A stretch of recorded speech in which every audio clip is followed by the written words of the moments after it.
68살이 되던 해 나는 다시 한복을 입었습니다. 손에는 꽃다발 대신 떨리는 두 손만이 있었고 옆에는 30년을 함께한 남편이 아닌 고작 넉 달 전에 처음 만난 남자가 서 있었습니다. 그날 아침 거울 앞에서 나는 스스로에게 물었습니다. 순자야, 너 정말 이래도 괜찮겠니? 거울 속에 나는 아무 대답도 하지 못했습니다. 사람들은 내가 용감하다고 했습니다. 예순이 넘은 나이에 다시 시작할 수 있는 용기가 있다고요. 하지만 나는 용감한 것이 아니었습니다. 나는 그저 외로웠을 뿐입니다. 밤마다 텅 빈 안방천장을 바라보며 옆자리의 차가운 이불을 만지작거리던 그 외로움. 그것이 나를 이 자리까지 끌고 온 것입니다. 첫 남편이 세상을 떠난 지 꼭 5년이 되던 해였습니다. 아들 둘은 각자의 가정을 꾸리고 멀리 떨어져 살았고 며느리들은 명절에나 겨우 얼굴을 비쳤습니다. 처음 1년은 슬픔에 잠겨 지나갔고 두 번째 해는 정리하느라 바빴고 세 번째 해부터는 그저 하루하루가 똑같이 흘러갔습니다. 아침에 눈을 뜨면 혼자, 밥을 먹어도 혼자, 텔레비전을 봐도 혼자였습니다. 그러던 어느 봄날 동네 복지관에서 만난 한 친구가 말했습니다. 순자야, 너도 이제 좋은 사람 만나서 남은 인생 의지하고 살아야지. 혼자 늙어가는 거 너무 서럽지 않니? 그 말 한마디가 내 가슴 깊은 곳에 박혔습니다. 나는 집에 돌아와 그날 밤 오랫동안 울었습니다. 서러워서 울었는지 부러워서 울었는지 지금도 잘 모르겠습니다. 지금부터 내가 들려드릴 이야기는 외로움이라는 감정이 얼마나 사람의 판단을 흐리게 만드는지에 관한 이야기입니다. 잠시 후에 여러분은 알게 되실 겁니다. 왜 내가 결혼식을 올린 지 한 달 만에 짐을 싸서 도망치고 싶었는지를요. 혹시 여러분 중에도 외로움 때문에 잘못된 선택을 해보신 분이 계신가요? 아니면 주변에 그런 분을 본 적이 있으신가요? 댓글로 여러분의 이야기를 들려주세요. 그리고 이런 이야기가 마음에 와닿으신다면 채널 구독도 잊지 말아주세요. 할머니가 들려드리는 인생 이야기가 여러분의 하루의 작은 위로가 되었으면 합니다. 그 친구의 소개로 나는 한 남자를 만나게 되었습니다. 이름은 김영호, 나보다 2살 많은 70살이었고 아내를 먼저 보낸 지 7년이 되었다고 했습니다. 첫 만남은 복지관 근처의 작은 찻집에서 이루어졌습니다. 그는 깔끔한 회색 양복을 입고 손에는 작은 꽃다발을 들고 있었습니다. 국화꽃이었습니다. 내가 좋아하는 꽃이라고 친구가 미리 말해주었던 모양입니다. 그 사람은 말이 많지 않았지만 말 한마디 한마디가 무척 정중했습니다. 순자 씨, 이렇게 만나주셔서 감사합니다. 그 목소리에 나는 이상하게도 마음이 놓였습니다. 오랫동안 잊고 지냈던 감정이었습니다. 누군가 나를 씨라고 불러주는 것, 누군가 나를 위해 꽃을 들고 나와주는 것. 그날 저녁 나는 집에 돌아와 거울을 한참 들여다봤습니다. 내 얼굴에 작은 미소가 남아 있었기 때문입니다. 그 뒤로 우리는 자주 만났습니다. 일주일에 2번, 때로는 3번. 그는 나를 공원에 데려가 산책을 시켜주었고 한강이 보이는 식당에서 저녁을 사주었습니다. 내 손을 잡아주는 일은 없었지만 우산을 씌워주고 차 문을 열어주고 계단을 오를 때마다 뒤에서 천천히 따라와 주었습니다. 나는 그것이 예의라고 생각했습니다. 나이 들어서 만난 사이에 무슨 뜨거운 감정이 필요하겠습니까? 그저 서로를 존중하고 의지할 수 있으면 그것으로 충분하다고 믿었습니다. 어느 날 우리는 한강 둔치를 함께 걷고 있었습니다. 봄바람이 살랑살랑 불어오는 오후였습니다. 나는 문득 용기를 내어 물었습니다. 영호 씨, 혹시 돌아가신 부인 이야기 좀 해주실 수 있어요? 그 사람은 잠시 걸음을 멈췄습니다. 그리고 먼 곳을 바라보며 천천히 대답했습니다. 좋은 사람이었습니다. 병으로 고생을 많이 하다 떠났지요. 그 후로 저는 혼자 사는데 익숙해졌습니다. 그 목소리에는 슬픔이 묻어 있었습니다. 나는 그 슬픔이 진심이라고 믿었습니다. 지금 생각해보면 그 슬픔조차도 연기였는지 모릅니다. 하지만 그때의 나는 그저 이 사람도 나처럼 외로운 사람이구나 라고만 생각했습니다. 또 어느 날에는 그 사람이 나에게 자기가 만든 도시락을 건넸습니다. 계란말이와 멸치볶음, 그리고 깨소금을 뿌린 주먹밥이었습니다. 혼자 살다 보니 요리를 좀 배웠습니다. 맛이 있을지 모르겠네요. 나는 그 도시락을 받아들고 공원 벤치에 앉아 천천히 먹었습니다. 맛은 그저 그랬습니다. 간이 조금 세고 계란말이는 살짝 타 있었습니다. 하지만 나는 그 맛이 참 따뜻하다고 느꼈습니다. 누군가 나를 위해 도시락을 싸주었다는 사실만으로도 5년 동안 굳어있던 내 마음이 조금씩 녹는 것 같았습니다. 그 사람은 가끔 나에게 자기 아이들 이야기도 했습니다. 큰딸은 성격이 좀 까칠합니다. 하지만 마음은 착해요. 둘째 아들은 사업을 하느라 바쁘고 막내는 결혼해서 지방에 살고 있습니다. 그 이야기를 들으며 나는 이 사람도 자식들과 거리가 멀구나 라는 생각을 했습니다. 외로움의 모양이 비슷한 사람끼리는 서로의 마음을 더 잘 안다고 믿었습니다. 그래서 나는 그 사람에게 점점 더 마음을 열었습니다. 어느 날 저녁 그 사람이 나를 자기 집 근처의 작은 한정식 집으로 데려갔습니다. 우리는 창가에 앉아 된장찌개와 나물 반찬들을 먹었습니다. 식사를 하는 내내 그 사람은 반찬 그릇들을 자꾸만 정리했습니다. 내가 젓가락으로 나물을 집은 후에 접시가 조금 삐뚤어지면 그것을 다시 똑바로 맞추었습니다. 물컵이 원래 자리에서 조금 벗어나면 그것도 다시 제자리에 놓았습니다. 나는 그 모습을 보며 참 꼼꼼한 사람이구나 라고만 생각했습니다. 그것이 얼마나 큰 경고 신호였는지 그때 나는 전혀 눈치채지 못했습니다. 예, 그 무렵 그 사람과 함께 저녁을 먹고 돌아오는 날이면 나는 종종 첫 남편의 꿈을 꾸었습니다. 꿈속에서 첫 남편은 언제나 같은 말을 했습니다. 여보, 왜 그리 서두르는 거야? 천천히 해. 천천히 알아가. 잠에서 깨면 베개가 젖어 있었습니다. 하지만 낮이 되면 그 꿈의 의미를 곧 잊어버렸습니다. 낮에는 영호 씨의 전화가 왔고 그 정중한 목소리가 꿈속의 경고를 지워버렸기 때문입니다. 어느 일요일 오후 그 사람이 나를 자기가 자주 가는 공원으로 데려갔습니다. 그 공원은 시내에서 조금 떨어진 조용한 곳이었습니다. 우리는 나란히 벤치에 앉아 호수를 바라봤습니다. 그 사람이 조용히 말했습니다. 순자 씨, 저는 이 공원에 자주 옵니다. 여기 앉아 있으면 마음이 편안해집니다. 나는 그 말에 고개를 끄덕였습니다. 저도 정말 좋네요. 조용하고 평화로워요. 그 사람은 잠시 말이 없다가 덧붙였습니다. 제가 가장 힘들 때마다 이 공원에 와서 많이 생각했습니다. 여기에 오면 답이 나오곤 했어요.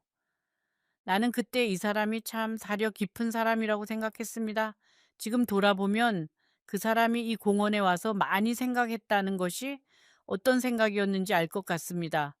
그 사람은 여기에서 다음 상대를 어떻게 찾을지 계획하고 있었던 것입니다.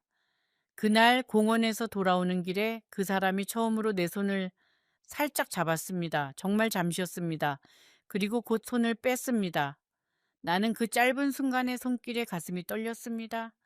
5년 만에 느끼는 누군가의 천이었습니다. 차갑지도 뜨겁지도 않은 그저 건조한 손이었습니다. 하지만 그때의 나에게는 그것이 세상에서 가장 따뜻한 손처럼 느껴졌습니다. 외로움이라는 것이 얼마나 무서운 감정인지요. 외로움은 우리에게 작은 것도 크게 보이도록 만듭니다. 평범한 말 한마디가 고백처럼 들리고 건조한 손길이 포옹처럼 느껴지고 계산된 친절이 진심처럼 여겨집니다. 그 무렵 나는 복지관 친구에게 그 사람에 대해 물었습니다. 너는 그 사람을 어떻게 알게 됐니? 어떤 사람이야? 친구는 조금 망설이더니 대답했습니다. 나도 사실 잘 몰라. 그냥 한 번 소개받은 적이 있는데 점잖은 분이더라고. 그래서 너 생각이 나서 소개해 준 거야. 나는 그 말에 고개를 끄덕였습니다. 사실 그 친구도 그 사람을 잘 아는 것은 아니었습니다. 하지만 그때 나는 그것조차도 깊이 생각하지 않았습니다. 누군가를 만날 수 있다는 사실만으로도 나는 이미 마음이 들떠 있었기 때문입니다. 지금 생각하면 나는 그때 너무 조급했습니다. 누군가를 알아가는 데는 시간이 필요한 법인데 나는 그 시간을 아깝게 여겼습니다. 그 사이에도 작은 이상한 일들이 하나씩 쌓여갔습니다. 한 번은 그 사람과 함께 시장에 갔는데 시장 상인 아주머니가 그 사람을 보고 잠시 표정이 굳어지는 것을 보았습니다. 그 아주머니는 나를 빤히 쳐다보더니 아무 말 없이 고개를 돌렸습니다. 나는 이상했지만 그 사람에게 물어보지는 않았습니다. 모르는 사람의 시선에 의미를 두고 싶지 않았기 때문입니다. 하지만 그 아주머니의 눈빛에는 분명 뭔가가 있었습니다. 동정이었는지 경고였는지 나는 그것을 무시했습니다. 2달쯤 지났을 때 그 사람이 조심스럽게 말을 꺼냈습니다. 순자 씨, 우리 이제 나이도 있고 언제까지 이렇게 만나기만 할 수는 없지 않겠습니까? 나는 그 말의 뜻을 단번에 알아들었습니다. 가슴이 두근거렸습니다. 68배 나이에도 가슴이 두근거릴 수 있다는 것을 나는 그때 처음 알았습니다. 생각해 볼게요. 나는 그렇게만 대답했습니다. 하지만 마음속으로는 이미 결정을 내린 상태였습니다. 집에 돌아오는 길에 나는 하늘을 올려다 봤습니다. 봄밤의 별들이 유난히 반짝이고 있었습니다. 오랜만에 느끼는 설렘이었습니다. 그날 밤 나는 첫 남편의 사진을 오랫동안 바라봤습니다. 여보, 미안해요. 하지만 나도 이제 너무 외로워요. 용서해 주세요. 사진 속의 남편은 여전히 웃고 있었습니다. 그 웃음이 허락인지 만류인지 나는 알 수 없었습니다. 문제는 아들들이었습니다. 큰아들에게 전화를 걸어 이야기를 꺼냈을 때 잠시 침묵이 흘렀습니다. 엄마, 진심이세요? 큰아들의 목소리는 떨리고 있었습니다. 저는 엄마가 행복하시길 바라요. 하지만 너무 급한 것 아니세요? 그 사람에 대해서 얼마나 아시는데요? 나는 대답했습니다. 아들아, 엄마도 이제 얼마나 더 살지 모르겠다. 남은 시간이라도 누군가와 함께 있고 싶구나. 큰아들은 한참 동안 말이 없더니 결국 엄마가 원하시는 대로 하세요 라고 말했습니다. 그 목소리는 걱정과 체념이 섞여 있었습니다. 둘째 아들은 더 단호하게 반대했습니다. 엄마, 제발 다시 생각해 보세요. 재산 문제는 어떻게 하실 거예요? 그 집안 사정은요? 나는 그 말에 화가 났습니다. 이 엄마가 돈 때문에 결혼하는 줄 아니? 엄마도 외로워서 그러는 거야. 둘째 아들은 한숨을 쉬더니 더 이상 말하지 않았습니다. 하지만 전화를 끊기 전에 작은 목소리로 이렇게 말했습니다. 엄마, 나중에 후회하지 마세요. 그 말이 마치 예언처럼 내 귀에 남았습니다. 며느리들도 마음에 들어 하지 않는 눈치였습니다. 특히 큰며느리는 전화로 이렇게 말했습니다. 어머님, 저희는 어머님 결정을 존중해요. 하지만 혹시라도 나중에 후회하실까봐 걱정이에요. 나는 그때 그 말을 흘려들었습니다. 지금 생각해보면 그 말 속에 얼마나 많은 지혜가 담겨 있었는지 모릅니다. 가족이라는 것은 그런 것이지요. 내 눈에는 보이지 않는 것들이 가족의 눈에는 선명하게 보이는 법입니다. 하지만 그때 나는 외로움에 취해 있었고 누구의 말도 들리지 않았습니다. 결혼식은 조촐하게 치렀습니다. 양가 가족과 가까운 친구들만 모인 자리였습니다. 그 사람의 아들 둘과 딸 하나가 왔는데 나를 바라보는 그들의 눈빛이 어딘가 차가웠습니다. 특히 큰딸은 식이 끝날 때까지 나에게 단 한마디도 건네지 않았습니다. 그저 멀리서 나를 쳐다보기만 했습니다. 그 시선이 너무 서늘해서 나는 몇 번이나 몸을 떨었습니다. 네, 하지만 그날의 나는 애써 외면했습니다. 새 출발이라는 설렘이 모든 불안을 덮어버렸기 때문입니다. 결혼식이 끝나고 식장 밖으로 나가는 길에 나는 화장실에서 그 사람의 큰딸과 둘째 아들이 이야기를 나누는 것을 우연히 들었습니다. 큰딸이 이렇게 말했습니다. 이번에는 얼마나 갈까? 둘째 아들이 코웃음을 치며 대답했습니다. 글쎄, 저번보다는 좀 더 가지 않을까? 나는 그 자리에 얼어붙었습니다. 저번이라니 무슨 뜻이었을까?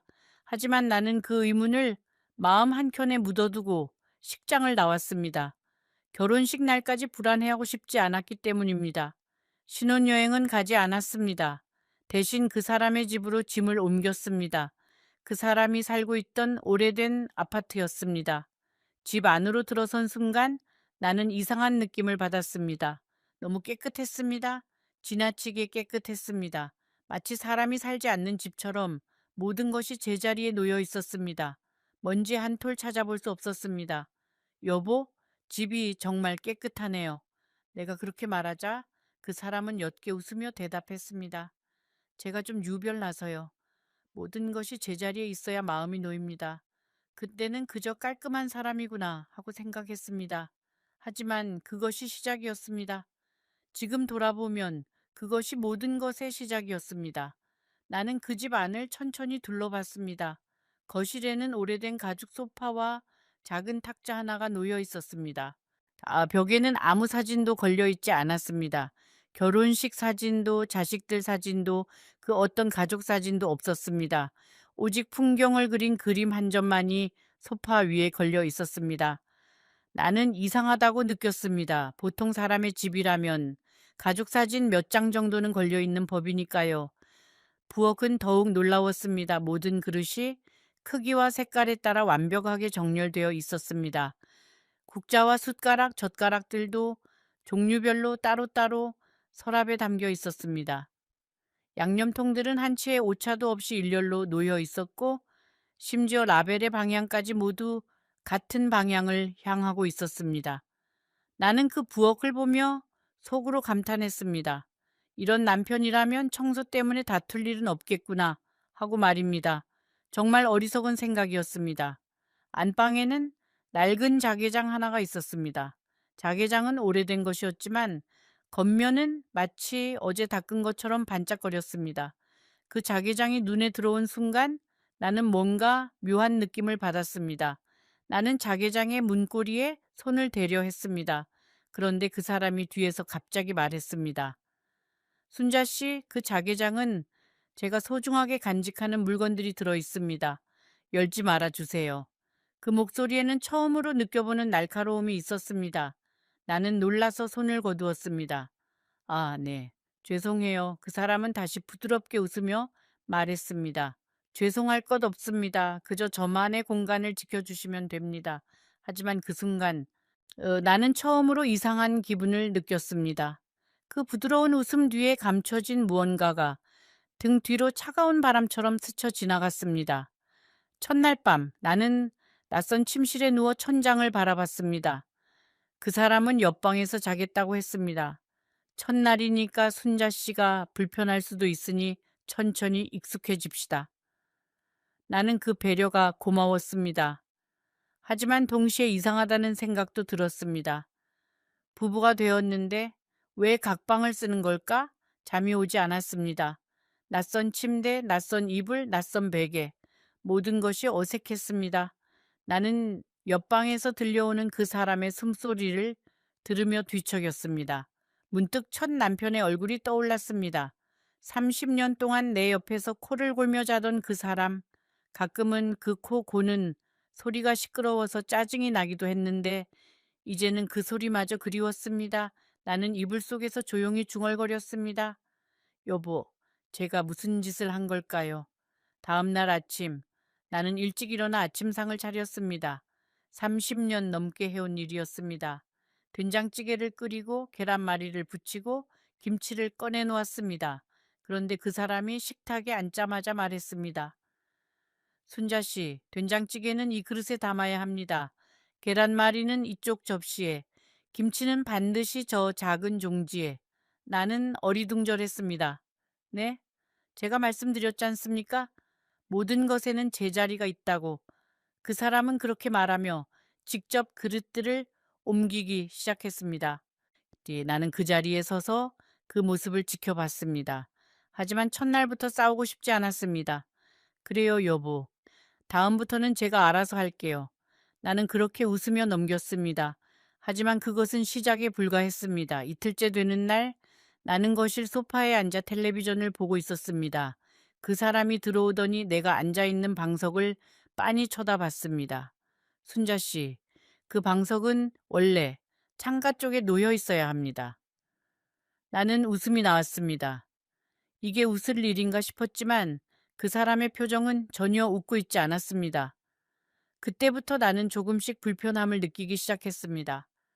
물컵 하나를 어디에 놓아야 하는지, 수건은 어떻게 개어야 하는지, 신발은 어느 방향으로 돌려놓아야 하는지, 집안의 모든 것에 규칙이 있었습니다. 그리고 그 규칙은 오직 그 사람만이 알고 있었습니다. 나는 매 순간 긴장하며 살아야 했습니다. 마치 시험을 보는 학생처럼 말입니다. 3일째 되는 날 나는 화장실에서 손을 씻고 수건으로 물기를 닦았습니다. 그런데 그 수건을 다시 걸어놓는 방식이 잘못되었던 모양입니다. 그 사람이 조용히 화장실에 들어오더니 수건을 다시 꺼내 반듯하게 3번 접어 걸어 놓았습니다. 순자 씨, 수건은 이렇게 접어야 합니다. 3번, 정확하게 3번 접어서 모서리가 정확히 맞아야 합니다. 나는 어색하게 웃으며 대답했습니다. 네, 알겠어요. 더 다음부터는 조심할게요. 하지만 마음속에서는 이상한 감정이 꿈틀거리기 시작했습니다. 이것이 정말 결혼 생활일까? 이것이 정말 부부 사이의 대화일까? 4일째 되는 날에는 내가 부엌에서 설거지를 하고 있을 때였습니다. 그릇을 식기 건조대에 올려놓는데 그 사람이 뒤에서 조용히 다가왔습니다. 순자 씨, 그릇은 큰 것부터 작은 순서대로 놓아야 합니다. 컵은 반드시 엎어서 손잡이가 오른쪽을 향하도록. 나는 고개를 끄덕였습니다. 하지만 속으로는 한숨이 나왔습니다. 30년 동안 내가 해왔던 방식이 모두 틀렸다는 말이었습니다. 그날 밤 나는 이불 속에서 처음으로 눈물을 흘렸습니다. 왜 눈물이 나는지 정확히는 몰랐습니다. 그저 뭔가가 무척 서러웠습니다. 그 다음 날 나는 집안일을 하면서 부엌 찬장 안을 정리하려 했습니다. 찬장 문을 열었더니 가장 안쪽에 작은 약봉지가 놓여 있었습니다. 봉지에는 아무 글씨도 적혀 있지 않았습니다. 나는 궁금해서 그 봉지를 들어보려 했습니다. 그런데 바로 그때 뒤에서 그 사람의 목소리가 들렸습니다. 순자 씨, 거기 손대지 마십시오. 나는 깜짝 놀랐습니다. 소리가 나지 않게 들어온 것입니다. 아, 네. 미안해요. 정리를 하려고 했는데 제 물건입니다. 건드리지 마세요. 그 목소리에는 아무런 감정이 없었습니다. 그것이 오히려 더 무서웠습니다. 5일째 그 사람이 나를 앉혀놓고 노트 한 권을 건네주었습니다. 그 노트에는 집안의 모든 규칙이 빼곡히 적혀 있었습니다. 순자 씨가 빨리 익숙해지도록 제가 정리해 보았습니다. 노트에는 23가지의 규칙이 번호를 매겨 적혀 있었습니다. 칫솔을 놓는 각도, 커튼을 여는 정확한 시간, 냉장고 안반찬의 위치, 심지어 베개를 놓는 방향까지. 나는 그 노트를 받아들고 한참 동안 멍하니 앉아 있었습니다. 여보, 이건 좀 심하지 않나요? 나는 조심스럽게 말해보았습니다. 그러자 그 사람의 표정이 순식간에 굳어졌습니다. 순자 씨, 저는 평생을 이렇게 살아왔습니다. 이제 와서 바꿀 수는 없습니다. 순자 씨가 맞추어 주셔야 합니다. 그 목소리에는 더 이상 정중함이 없었습니다. 나는 노트를 들고 방으로 들어갔습니다. 한 장 한 장 넘기면서 읽어보았습니다. 규칙 1번, 아침은 반드시 6시 30분에 차릴 것.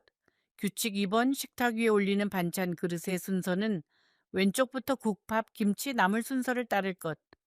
규칙 3번, 화장실 세면대는 사용 후 반드시 물기를 닦아 광택을 유지할 것. 규칙 4번, 현관 신발은 코가 문을 향하도록 정렬할 것. 규칙 5번, 세탁물은 색상별로 분류하되 검은색은 다른 색과 절대로 섞지 말 것. 나는 그 규칙들을 읽으면서 이것이 사람이 사람에게 요구할 수 있는 것인지 진지하게 의심했습니다. 6일째 되는 날, 나는 처음으로 그 사람의 화내는 모습을 봤습니다. 내가 거실의 화분을 5cm쯤 옮겼다는 이유였습니다. 순자 씨, 제가 몇 번을 말해야 합니까? 그 모든 것에는 제자리가 있다고. 그 사람의 목소리는 크지 않았습니다. 하지만 그 낮은 목소리가 오히려 더 무서웠습니다. 나는 겁에 질려 화분을 원래 자리로 돌려놓았습니다. 손이 떨리고 있었습니다. 그 사람은 한참 동안 내 얼굴을 바라보더니 다시 원래의 정중한 목소리로 돌아갔습니다. 미안합니다, 순자 씨. 제가 좀 예민했네요. 차 한 잔 드시겠습니까? 마치 아무 일도 없었던 것처럼 말입니다. 그 변화가 더 섬뜩했습니다. 7일째 되는 날, 내가 점심을 차리는데 숟가락을 놓는 방향이 틀렸다고 했습니다. 나는 30년 넘게 밥상을 차려온 사람이었습니다. 수천 번도 넘게 숟가락을 놓아왔습니다. 그런데 이 남자는 내 인생의 30년을 단번에 부정한 것이었습니다. 나는 참았습니다. 참는 것이 어른의 덕이라고 배웠으니까요. 하지만 참는 것에도 한계가 있었습니다. 일주일이 지났을 무렵 나는 첫 남편이 그리워지기 시작했습니다. 그 사람은 내가 뭘 하든 상관하지 않는 사람이었습니다. 방석이 어디에 있든 물컵이 어디에 놓이든 그저 내 옆에 앉아 수고했어 라고 한마디 해주면 그만이었습니다. 30년을 그렇게 살았는데 나는 그것이 얼마나 큰 축복이었는지 그때서야 깨달았습니다. 잃어버린 뒤에야 소중함을 안다는 옛말이 그날따라 유난히 마음에 사무쳤습니다. 8일째 되던 날 나는 용기를 내어 집 밖으로 나가 보았습니다. 그냥 동네 슈퍼마켓에 갈 뿐이었습니다. 그런데 내가 돌아왔을 때 그 사람이 현관 앞에 서서 나를 기다리고 있었습니다. 손목시계를 들여다보며 말입니다. 순자 씨 43분 걸렸습니다. 슈퍼마켓까지는 왕복 20분이면 충분할 텐데요. 나는 당황했습니다. 동네 친구를 잠깐 만났어요. 그 사람은 고개를 끄덕였지만 그 눈빛에는 의심이 서려 있었습니다. 그날부터 나는 집 밖에 나갈 때마다 내가 감시당하고 있다는 느낌을 받았습니다. 슈퍼마켓에서 돌아오는 길에 나는 같은 동네에 사는 어르신 한 분을 만났습니다. 그분은 나를 위아래로 훑어보더니 말했습니다. 혹시 7층에 사는 김 씨네 새 부인이세요? 나는 고개를 끄덕였습니다. 그러자 그분의 표정이 묘하게 변했습니다. 아이고, 조심하세요. 그 사람, 이전에도 여기서 같이 사는 분이 있었거든요. 나는 놀라서 물었습니다. 네? 무슨 말씀이세요? 하지만 그분은 더 이상 말하지 않고 급히 자리를 떴습니다. 그날부터 나의 의심은 조금씩 커져만 갔습니다. 9일째, 나는 아들에게 전화를 걸고 싶었습니다. 그런데 전화기를 들 때마다 뒤에서 그 사람의 시선이 느껴졌습니다. 거실에서 전화를 걸면 그 사람은 신문을 읽는 척하면서 귀를 기울였고 방에서 전화를 걸면 잠시 후에 문을 두드리며 순자 씨 차 한 잔 드시겠습니까? 하고 들어왔습니다. 결국 나는 아들에게 전화조차 마음 편히 할 수 없었습니다. 나는 스스로에게 물었습니다. 이게 정말 결혼 생활인가? 또 이게 정말 내가 원했던 새로운 시작인가?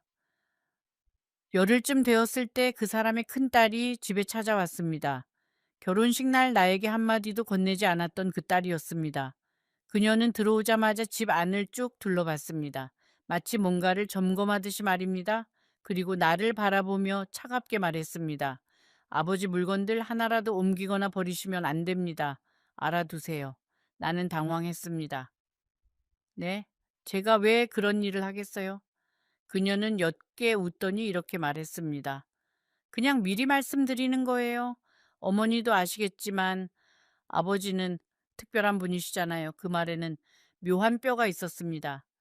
나는 그 뼈의 정체를 알 수 없었지만 가슴이 서늘해지는 것을 느꼈습니다. 그녀는 부엌으로 가더니 냉장고를 열어봤습니다.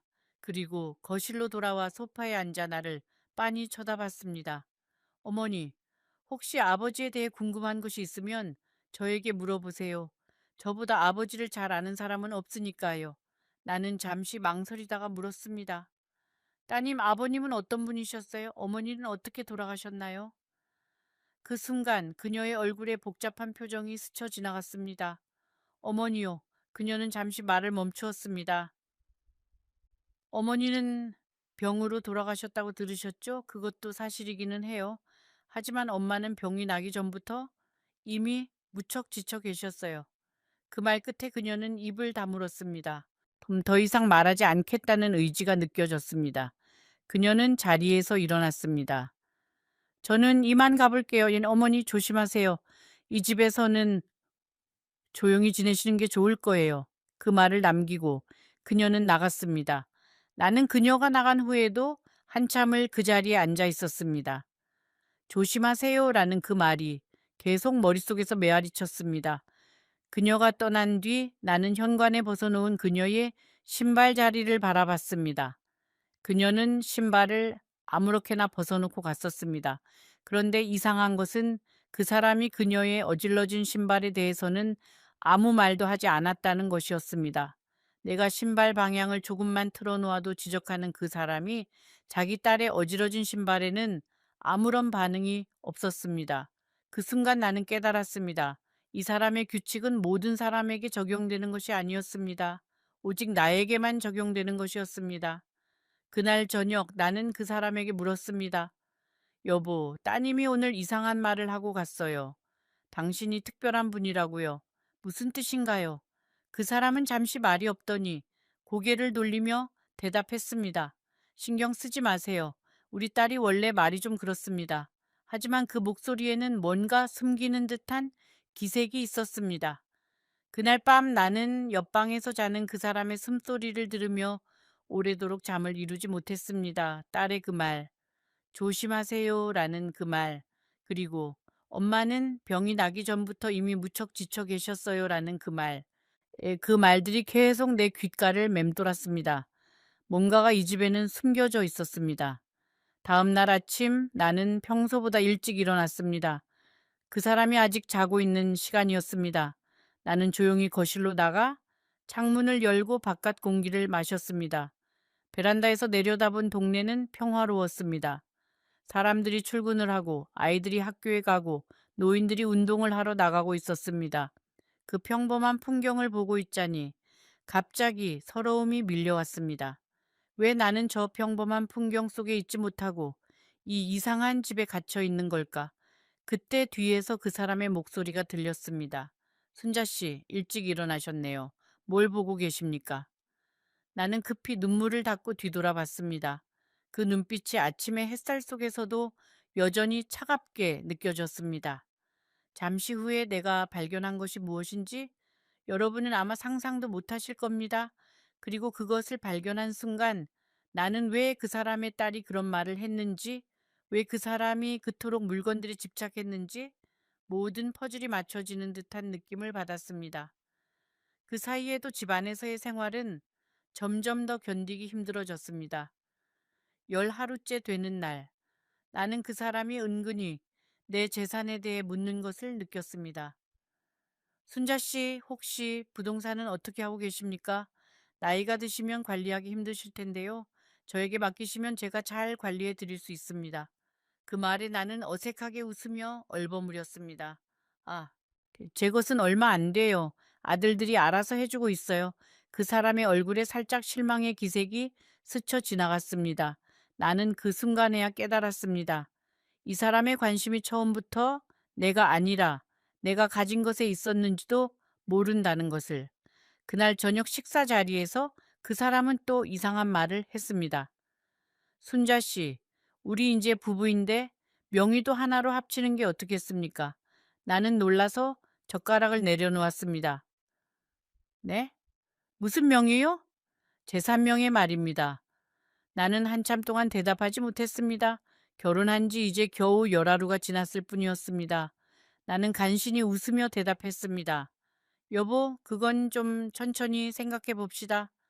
그 사람의 표정이 또 그 묘하게 굳은 얼굴로 바뀌었습니다. 하지만 이번에도 금방 원래의 부드러운 표정으로 돌아왔습니다. 그날 밤에도 재산 이야기는 계속되었습니다. 잠자리에 들기 전 그 사람이 내 방 문 앞에 서서 말했습니다. 순자 씨, 저는 순자 씨를 위해서 이런 이야기를 하는 것입니다. 나이가 들면 재산 관리가 어려워집니다. 제가 곁에서 도와드리고 싶은 것뿐입니다. 그 목소리는 부드러웠지만 그 부드러움 뒤에 감춰진 진짜 의도가 나에게는 점점 뚜렷하게 보이기 시작했습니다. 그날 밤 나는 도저히 잠을 이룰 수가 없었습니다. 가슴이 답답하고 머리가 지끈거렸습니다. 나는 조용히 거실로 나와 소파에 앉았습니다. 그 옆방에서는 그 사람이 자는 숨소리가 일정하게 들렸습니다. 너무나 일정해서 오히려 이상할 정도였습니다. 마치 자지 않으면서 자는 척하는 것 같은 그런 숨소리였습니다. 나는 머리를 감싸 쥐었습니다. 2달 전만 해도 나는 그저 외로운 노인이었을 뿐이었습니다. 지금은 나는 지금 무엇이 되어 있는 걸까요? 눈물이 주르륵 흘러내렸습니다. 소리내어 울 수도 없었습니다. 옆방에 그 사람이 들을까봐 두려웠기 때문입니다. 열이틀째 되는 날, 그 사람은 병원에 정기검진을 받으러 간다며 아침 일찍 집을 나섰습니다. 오후 늦게나 돌아올 겁니다. 편하게 계세요. 나는 오랜만에 혼자가 되는 시간이 반가웠습니다. 따뜻한 차 한 잔을 마시며 창밖을 바라보는데 문득 안방 쪽에 있는 낡은 자개장이 눈에 들어왔습니다. 그 자개장은 집 안에서 유일하게 내가 한 번도 들여다보지 못한 곳이었습니다. 처음에는 그 말을 존중했습니다. 부부라도 서로의 사생활은 지켜줘야 하니까요. 하지만 그날따라 이상하게도 그 자개장이 자꾸만 나를 부르는 것 같았습니다. 나는 잠시 망설였습니다. 열지 말라고 했는데 몰래 여는 것은 옳지 않은 일이었습니다. 하지만 지난 열이틀 동안 쌓인 이상한 느낌들, 그 딸의 의미심장한 말, 그 사람의 지나친 집착, 동네 어르신의 경고, 결혼식 날 들었던 자녀들의 대화, 모든 것이 하나의 의문으로 모아지고 있었습니다. 나는 결심했습니다. 자개장의 문을 열자 오래된 나무 냄새가 훅 풍겨 나왔습니다. 제 안에는 낡은 상자들이 가지런히 놓여 있었습니다. 나는 가장 위에 있는 상자를 조심스럽게 꺼냈습니다. 그 안에는 오래된 사진들과 편지들이 들어 있었습니다. 사진 속에는 젊은 시절의 그 사람과 한 여자가 함께 있었습니다. 그 사람의 첫 번째 아내일 것이라고 짐작했습니다. 그런데 사진을 한 장 한 장 넘기다가 나는 이상한 점을 발견했습니다. 사진 속의 여자가 한 명이 아니었습니다. 젊은 시절의 사진 속 여자, 중년 시절의 사진 속 여자, 그리고 노년 시절의 사진 속 여자, 모두 다른 사람이었습니다. 세 명의 여자가 그 사람과 함께 있는 사진이었습니다. 나는 손이 떨리기 시작했습니다.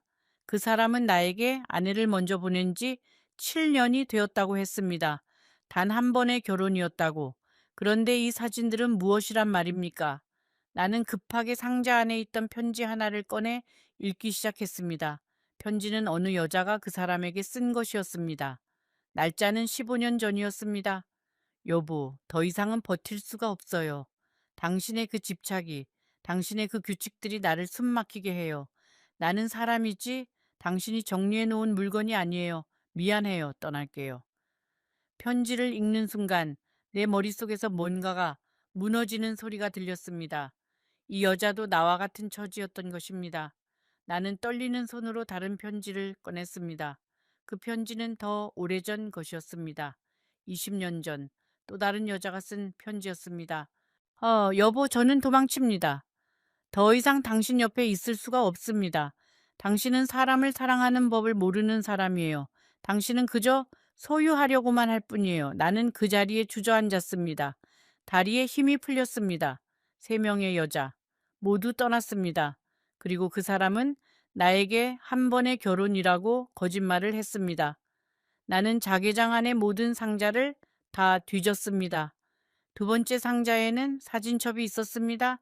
사진첩에는 그 여자들과 그 사람이 함께 찍은 결혼 사진들이 붙어 있었습니다. 세 번의 결혼식, 세 번의 웃음, 그리고 세 번의 이별. 사진첩을 넘기면서 나는 세 여자의 얼굴을 하나하나 살펴봤습니다. 첫 번째 여자는 나와 비슷한 나이대였습니다. 둥근 얼굴에 선한 눈매를 가진 사람이었습니다. 두 번째 여자는 조금 더 나이가 들어 보였습니다. 머리가 하얗고 얼굴에는 고단함이 가득했습니다. 세 번째 여자는 가장 최근의 사람인 것 같았습니다. 결혼식 사진 속에서 그녀는 웃고 있었지만 그 웃음이 어딘가 어색해 보였습니다. 나는 그 사진들을 보며 생각했습니다. 이 여자들도 나처럼 외로웠을 것입니다.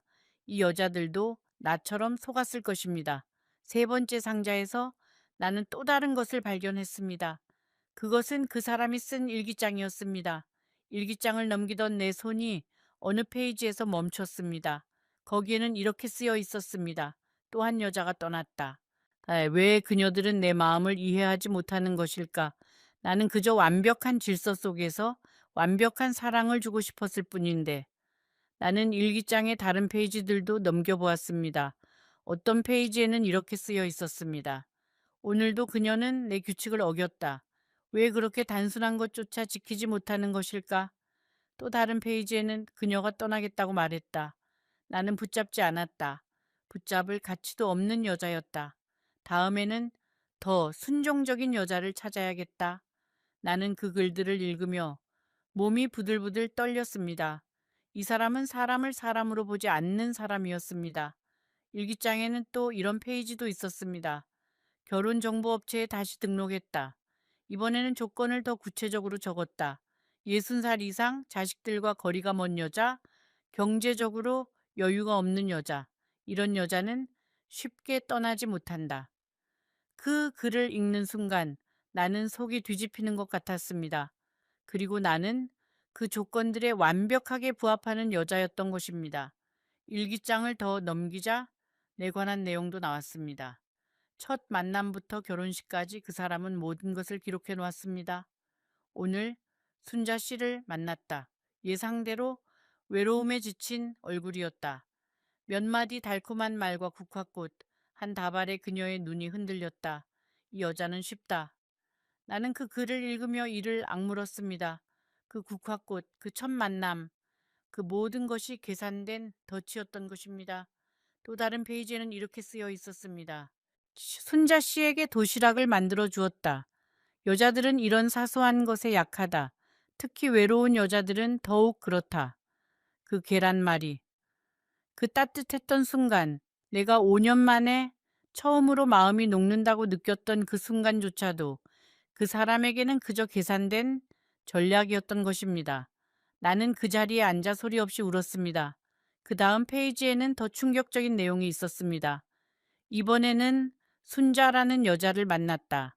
68. 외로움에 지쳐 보이는 얼굴. 이 여자라면 떠나지 않을 것이다. 이 여자는 나이가 많으니 어디로도 갈 곳이 없을 테니까. 그 글을 읽는 순간 나는 숨이 멎는 것 같았습니다. 그 사람은 나를 사랑해서 결혼한 것이 아니었습니다. 그 사람은 나를 떠나지 못할 사람이기 때문에 선택한 것이었습니다. 일기장 맨 뒤쪽에는 그 사람이 만든 또 다른 목록이 있었습니다. 그것은 순자 씨 길들이기 계획이라는 제목이었습니다. 첫 주에는 규칙을 가르칠 것, 둘째 주에는 외출을 제한할 것, 셋째 주에는 아들들과의 연락을 줄이도록 유도할 것, 넷째 주에는 재산명의 이전 문제를 꺼낼 것. 나는 그 목록을 읽으며 온몸에 소름이 돋았습니다. 이것은 결혼이 아니라 체계적인 함정이었습니다. 그리고 목록 아래에는 작은 글씨로 이렇게 덧붙여져 있었습니다. 만약 세 번째 주까지 순종하지 않으면 더 강한 방법을 사용할 것. 나는 그 더 강한 방법이라는 말이 무엇을 의미하는지 생각하고 싶지 않았습니다.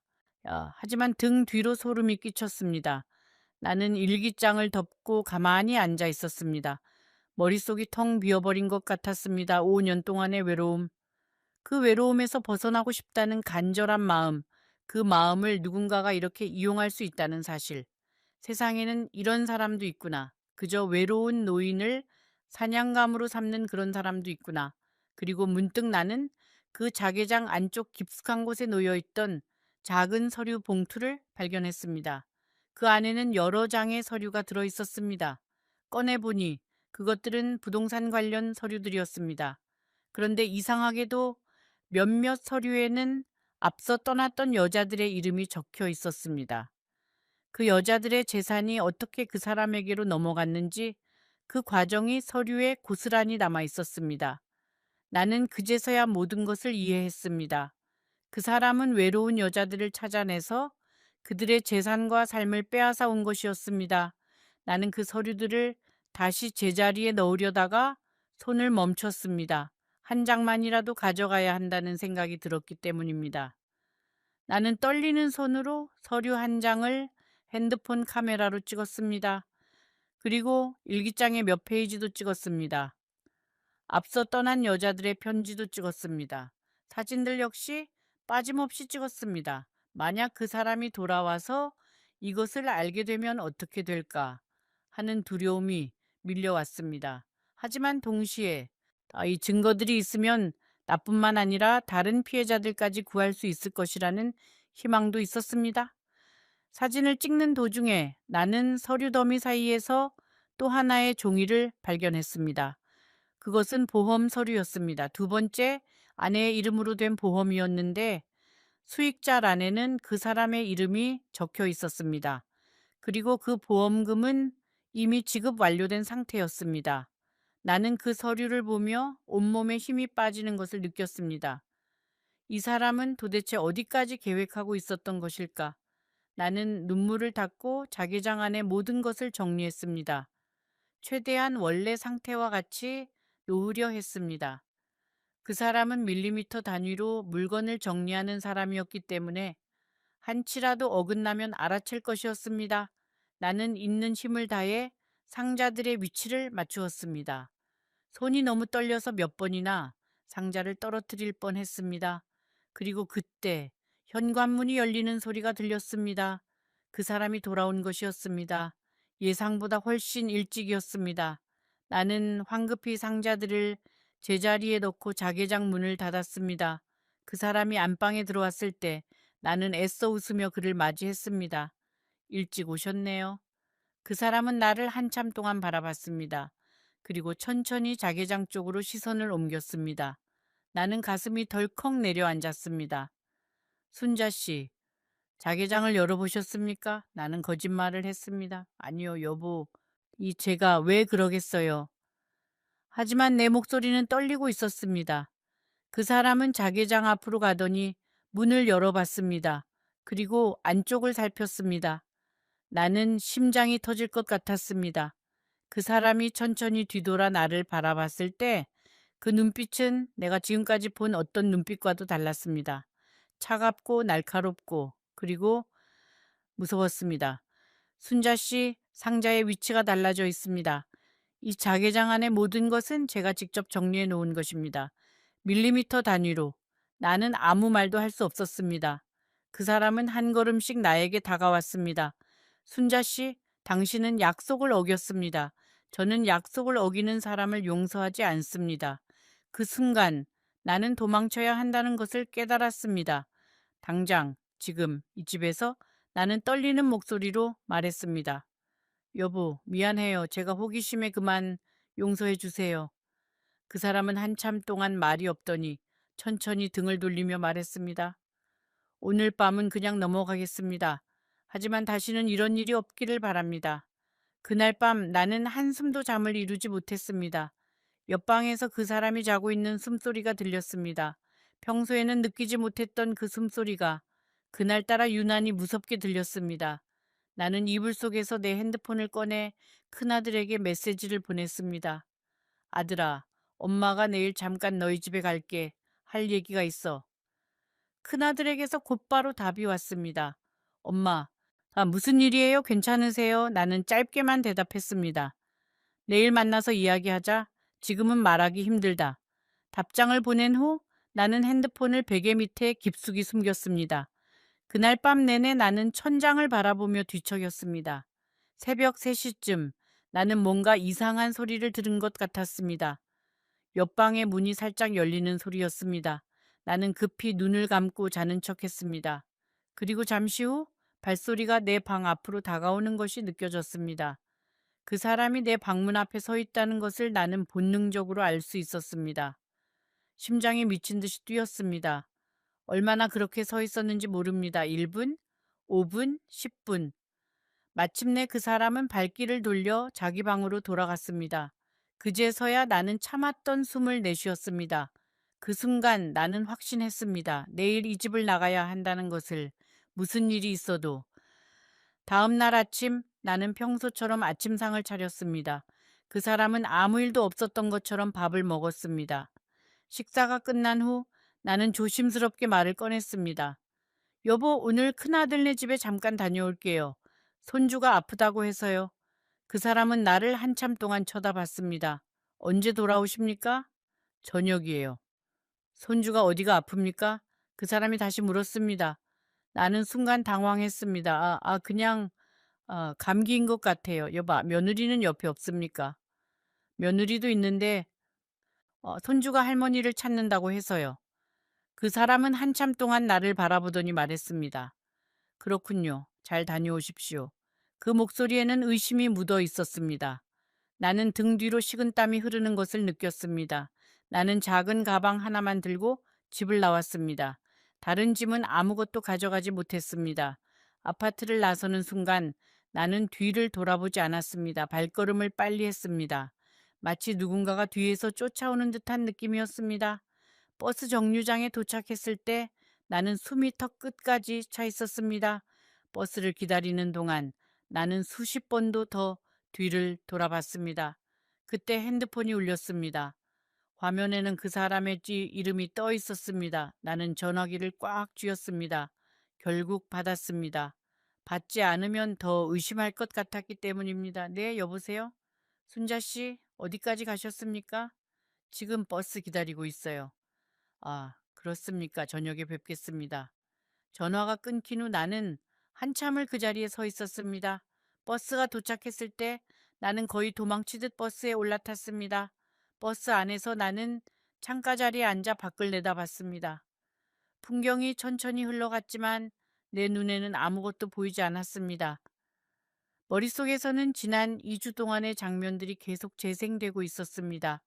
첫 만남의 국화꽃, 한강 둔치에서의 산책, 계란말이가 들어있던 도시락, 결혼식 날 그 사람, 딸의 차가운 시선, 자개장 안의 사진들, 그리고 그 끔찍한 일기장의 글씨들.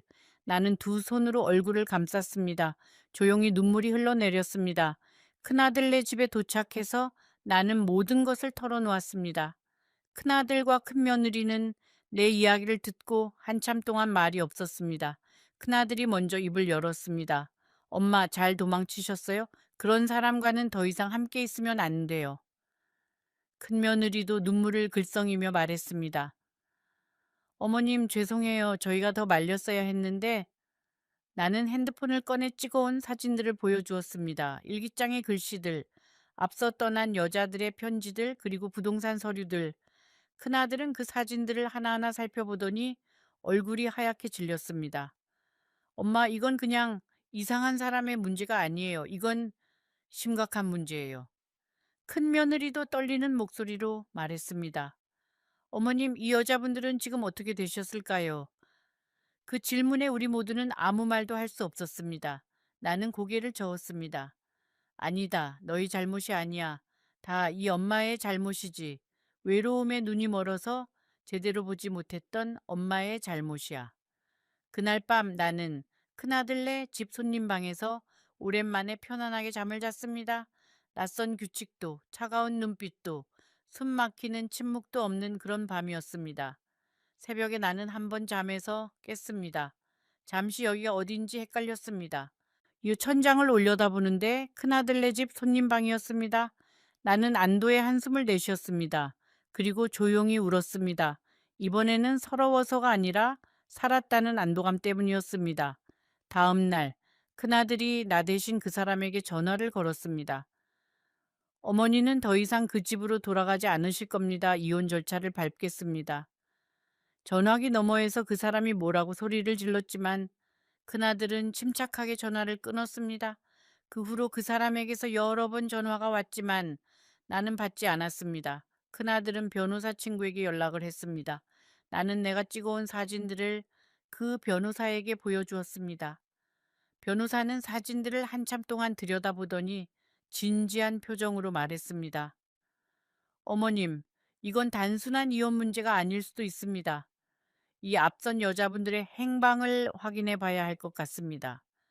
그 말에 내 가슴이 다시 서늘해졌습니다. 며칠 후 변호사가 다시 연락을 주었습니다. 어머님, 확인해 보니 앞선 여자분들 중 두 분은 가족들과 연락이 끊긴 지 오래되었다고 합니다. 한 분은 다행히 딸과 연락을 하고 계셨는데 그분도 어머님과 비슷한 경험을 하셨다고 합니다. 나는 그 이야기를 들으며 두 손을 모아 잡았습니다. 그 여자분을 한번 만나보고 싶다는 생각이 들었습니다. 변호사의 도움으로 나는 그 여자분과 연락이 닿았습니다. 이름은 이명희 씨였고 이 나보다 3살 많은 71살이었습니다. 우리는 복지관 근처의 작은 찻집에서 만났습니다. 공교롭게도 내가 그 사람을 처음 만났던 바로 그 찻집이었습니다. 이명희 씨는 나를 보자마자 눈물을 글썽겼습니다. 저와 똑같은 일을 겪으셨다니. 얼마나 무서우셨어요. 나도 그분의 손을 잡으며 울었습니다. 이명희 씨의 이야기는 내 이야기와 너무나 비슷했습니다. 외로움, 국화꽃, 정중한 인사, 계란말이 도시락, 그리고 결혼 후에 그 수많은 규칙들. 저는 2달을 버텼어요. 더 이상은 버틸 수가 없어서 도망쳤어요. 그때 제 재산도 많이 빼앗겼고요. 그분은 씁쓸하게 웃었습니다. 하지만 살아서 나온 것만으로도 감사해요. 이명희 씨는 자신의 이야기를 더 들려주었습니다. 그 사람이 처음에는 정말 좋은 사람처럼 보였어요. 꽃도 사다 주고 맛있는 것도 사주고. 하지만 결혼하고 나서 일주일도 안 돼서 완전히 다른 사람이 되었어요. 그분은 차를 한 모금 마시고 이어 말했습니다. 저도 자개장을 열어봤어요. 그때 저보다 먼저 있었던 여자분의 편지를 발견했고 너무 무서워서 그날 바로 도망쳤어요. 나는 그분의 이야기를 들으며 내가 만약 자개장을 열어보지 않았다면 어떻게 되었을까 하는 생각에 등골이 서늘해졌습니다. 이명희 씨는 마지막으로 이렇게 말했습니다. 순자 씨, 우리는 운이 좋은 거예요. 도망칠 수 있었으니까요. 하지만 도망치지 못한 분들도 있을 거예요. 그 생각을 하면 밤에 잠이 오지 않아요. 나도 같은 생각이었습니다. 이혼 절차는 생각보다 복잡했습니다. 그 사람은 순순히 이혼에 동의하지 않았습니다.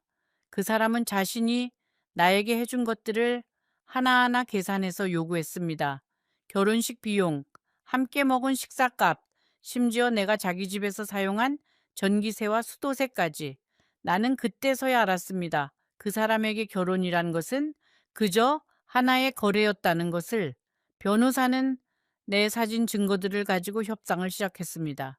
이 증거들을 공개하면 당신은 단순한 이혼 문제로 끝나지 않을 것입니다.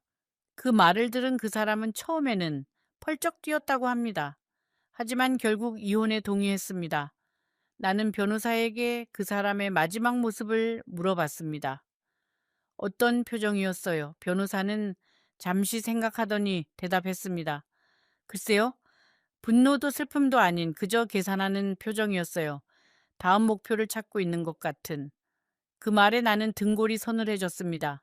결국 나는 약간의 돈을 그 사람에게 주고 겨우 이혼 도장을 받아낼 수 있었습니다. 그저 그 사람과의 모든 인연을 깨끗하게 끊고 싶었을 뿐이었습니다. 이혼 서류에 도장을 찍는 날, 나는 법원 앞에서 한참을 서 있었습니다.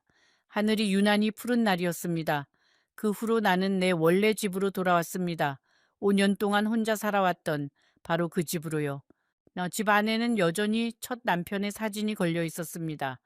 나는 그 사진 앞에 서서 오랫동안 말을 건넸습니다. 여보, 내가 어리석었어요. 외로움이 무서워서 도망가려 했는데 결국 더 무서운 곳으로 갔네요. 이제야 알았어요. 당신과 함께한 그 30년이 얼마나 소중했는지를. 집에 돌아온 첫날 밤, 나는 안방에 누워 천장을 바라봤습니다. 같은 천장이었습니다. 5년 전 남편이 떠난 뒤에도 바라보았던 바로 그 천장. 하지만 그날 밤의 천장은 이전과 달랐습니다. 이전에는 그 천장이 외로움의 상징이었다면 그날 밤에는 안전의 상징이었습니다. 누구도 나를 감시하지 않고 누구도 나에게 규칙을 강요하지 않는 그 자유로운 공간. 나는 그 공간이 얼마나 소중한 것이었는지 그제서야 깨달았습니다. 그 후로 몇 달이 지났습니다. 나는 천천히 일상을 회복해 나갔습니다. 복지관에 다시 나가기 시작했고 옛 친구들을 만났습니다. 나를 그 사람에게 소개해 준 친구는 미안하다며 눈물을 흘렸습니다. 나는 그 친구의 손을 잡고 말했습니다. 네 잘못이 아니야. 내가 내 마음을 제대로 다스리지 못한 탓이지. 오히려 네 덕분에 내가 인생에서 가장 중요한 교훈을 배웠단다. 그 교훈이 무엇이었냐고요? 그것은 바로 외로움이라는 감정이 사람을 얼마나 쉽게 속이는지에 관한 것이었습니다. 외로움은 우리에게 속삭입니다. 야, 아무나 괜찮아. 누구라도 좋아. 지금 혼자 있는 것보다는 낫잖아. 하지만 그것은 거짓말입니다. 잘못된 사람과 함께 있는 것이 혼자 있는 것보다 훨씬 더 외로울 수 있다는 것을 나는 이제 압니다. 나는 지금도 가끔 그 2달을 떠올립니다. 그 낯선 규칙들, 그 차가운 눈빛, 그 숨막히는 집. 그리고 그 자개장 속에서 발견한 사진들과 편지들, 세 명의 여자, 모두 나보다 먼저 도망쳤던 사람들, 그 여자들이 지금 어디에서 어떻게 살고 있는지 나는 모릅니다. 하지만 나는 속으로 그들에게 감사의 인사를 전합니다. 그들이 편지를 남겼기에 나는 진실을 알 수 있었습니다. 혹시 여러분 중에도 외로움 때문에 힘들어하고 계신 분이 있으십니까? 혹시 누군가와 함께 있고 싶어서 그 누군가가 누구인지도 제대로 보지 못하고 계신 분이 있으십니까? 나는 여러분에게 부탁드리고 싶습니다. 천천히 가세요. 급하게 결정하지 마세요. 외로움은 분명 힘든 감정입니다. 하지만 잘못된 선택으로 얻는 고통은 외로움보다 훨씬 더 깊고 오래 갑니다. 지금 나는 다시 혼자입니다. 하지만 예전처럼 외롭지는 않습니다. 왜냐하면 이제 나는 혼자 있는 법을 배웠기 때문입니다. 나 자신과 친구가 되는 법, 나 자신을 사랑하는 법, 나 자신에게 위로가 되는 법. 이 나이가 되어서야 배운 이 교훈들이 나에게는 그 어떤 결혼 반지보다도 값진 것입니다. 어쩌면 인생의 진짜 동반자는 결국 나 자신인지도 모릅니다. 누군가에게 의지하려는 마음이 강해질수록 우리는 잘못된 사람에게 의지하게 됩니다. 먼저 나 자신을 단단하게 세운 후에야 우리는 진짜 좋은 사람을 알아볼 수 있게 됩니다. 이 이야기가 여러분의 마음에 조금이라도 닿았다면 부디 한 번 더 생각해 보세요. 여러분이 지금 내리려는 결정이 정말로 여러분 자신을 위한 것인지 아니면 그저 외로움에서 도망치기 위한 것인지 그 차이를 아는 것이 남은 인생을 어떻게 살아갈지를 결정할 것입니다. 이 할머니의 이야기가 가슴에 남으셨다면 채널 구독을 꼭 부탁드립니다. 그리고 이 이야기가 놀라우셨다면 지금 화면에 보이는 다음 영상을 꼭 보세요. 훨씬 더 가슴을 울리는 이야기가 여러분을 기다리고 있습니다. 놓치지 마세요. 여러분, 저는 순자입니다. 올해로 73이 되었지요. 오늘 제가 여러분께 들려드릴 이야기는 제 가슴 한구석에 아직도 무겁게 가라앉아 있는 이야기입니다. 평생 모은 돈, 남편이 떠난 뒤에도 손끝이 갈라지도록 일해서 마련한 그 작은 집 한 채, 그리고 통장 속에 차곡차곡 쌓아둔 노후 자금까지 저는 그 모든 것을 제가 세상에서 가장 사랑하는 사람의 손에 맡겼습니다. 바로 제 아들이었습니다. 그날 아침 아들이 저를 찾아왔을 때 저는 된장찌개를 끓이고 있었어요. 김이 모락모락 피어오르는 부엌에서 아들은 평소와 다른 얼굴로 식탁에 앉았습니다. 눈빛이 흔들리고 있었지요. 어머니, 저 한 번만 도와주세요. 그 한마디가 제 인생을 바꾸어 놓을 줄 그때는 정말 몰랐습니다. 어미의 마음이라는 게 그렇습니다. 자식이 힘들다고 하면 묻기도 전에 이미 손이 먼저 움직이고 있어요. 저는 망설이지 않았습니다. 통장을 꺼냈고, 도장을 꺼냈고, 집문서를 꺼냈습니다. 평생을 살아온 흔적이 그 작은 서랍 안에 모두 들어 있었지요. 아들은 눈물을 글썽이며 제 손을 잡았습니다. 어머니, 1년만 믿어주세요. 1년 후에는 2배로 갚아드릴게요. 저는 그 말을 믿었습니다. 아니, 믿고 싶었습니다. 그것이 엄이라는 사람의 어리석음일까요? 아니면 사랑일까요? 그런데 여러분, 사람의 마음이라는 건 참 묘합니다. 그날 밤 저는 잠을 이루지 못했습니다. 분명 아들을 믿었는데, 분명 옳은 일을 했다라고 생각했는데, 가슴 한구석이 자꾸만 서늘했어요. 마치 누군가가 제 등 뒤에서 조용히 문을 닫고 나가는 듯한 그런 느낌이었지요. 그 느낌이 무엇이었는지 저는 1년이 지난 후에야 알게 되었습니다. 지금부터 제가 들려드릴 이야기는 어쩌면 여러분 중 누군가의 이야기일지도 모릅니다. 자식을 위해 모든 것을 내어준 어머니의 이야기, 그리고 그 어머니가 어떻게 빈손이 되었는지에 관한 이야기. 잠시 후 저는 제가 어떻게 살던 집에서 쫓겨나게 되었는지, 그리고 제가 가장 사랑했던 사람이 어떤 얼굴로 저를 외면했는지 모두 말씀드리겠습니다.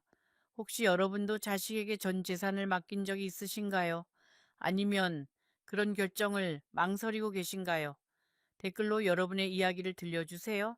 그리고 이 채널을 구독해 주신다면 저 같은 늙은이의 이야기를 더 많이 나눌 수 있을 것입니다. 제 아들의 이름은 민호입니다. 어릴 적부터 영리하고 착한 아이였어요.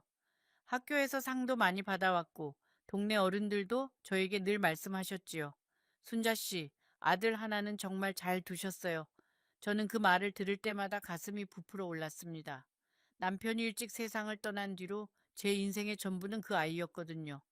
남편은 민호가 겨우 5살 때 병으로 세상을 등졌습니다. 그때 저는 29이었어요. 꽃 같은 나이에 과부가 된 저는 친정 부모님께도 시댁에도 기댈 수 없는 처지였습니다. 새벽 시장에 나가 채소를 팔고 식당 일을 하고 남의 집 빨래까지 하면서도 저는 행복했습니다. 왜냐하면 제 아들이 잘 자라고 있었으니까요. 민호가 초등학교에 들어갔을 때 저는 그 아이의 도시락을 싸기 위해 새벽 4시에 일어났습니다. 계란말이 하나라도 더 넣어주려고, 김치 한 조각이라도 더 예쁘게 썰어주려고 저는 손이 부르트도록 일했어요. 다른 집 아이들은 부모가 맞벌이를 해서 풍족하게 자랐지만 우리 민호는 혼자 아파트 열쇠를 목에 걸고 학교에 다녔습니다. 그 작은 등을 보고 있으면 제 가슴이 찢어지는 것 같았어요. 하지만 저는 울지 않았습니다. 어미가 울면 자식도 따라옵니다. 그래서 저는 항상 웃었어요. 속으로는 무너지면서도 겉으로는 웃었습니다. 민호는 좋은 대학에 들어갔고 좋은 회사에 취직했고 좋은 며느리를 데려왔습니다.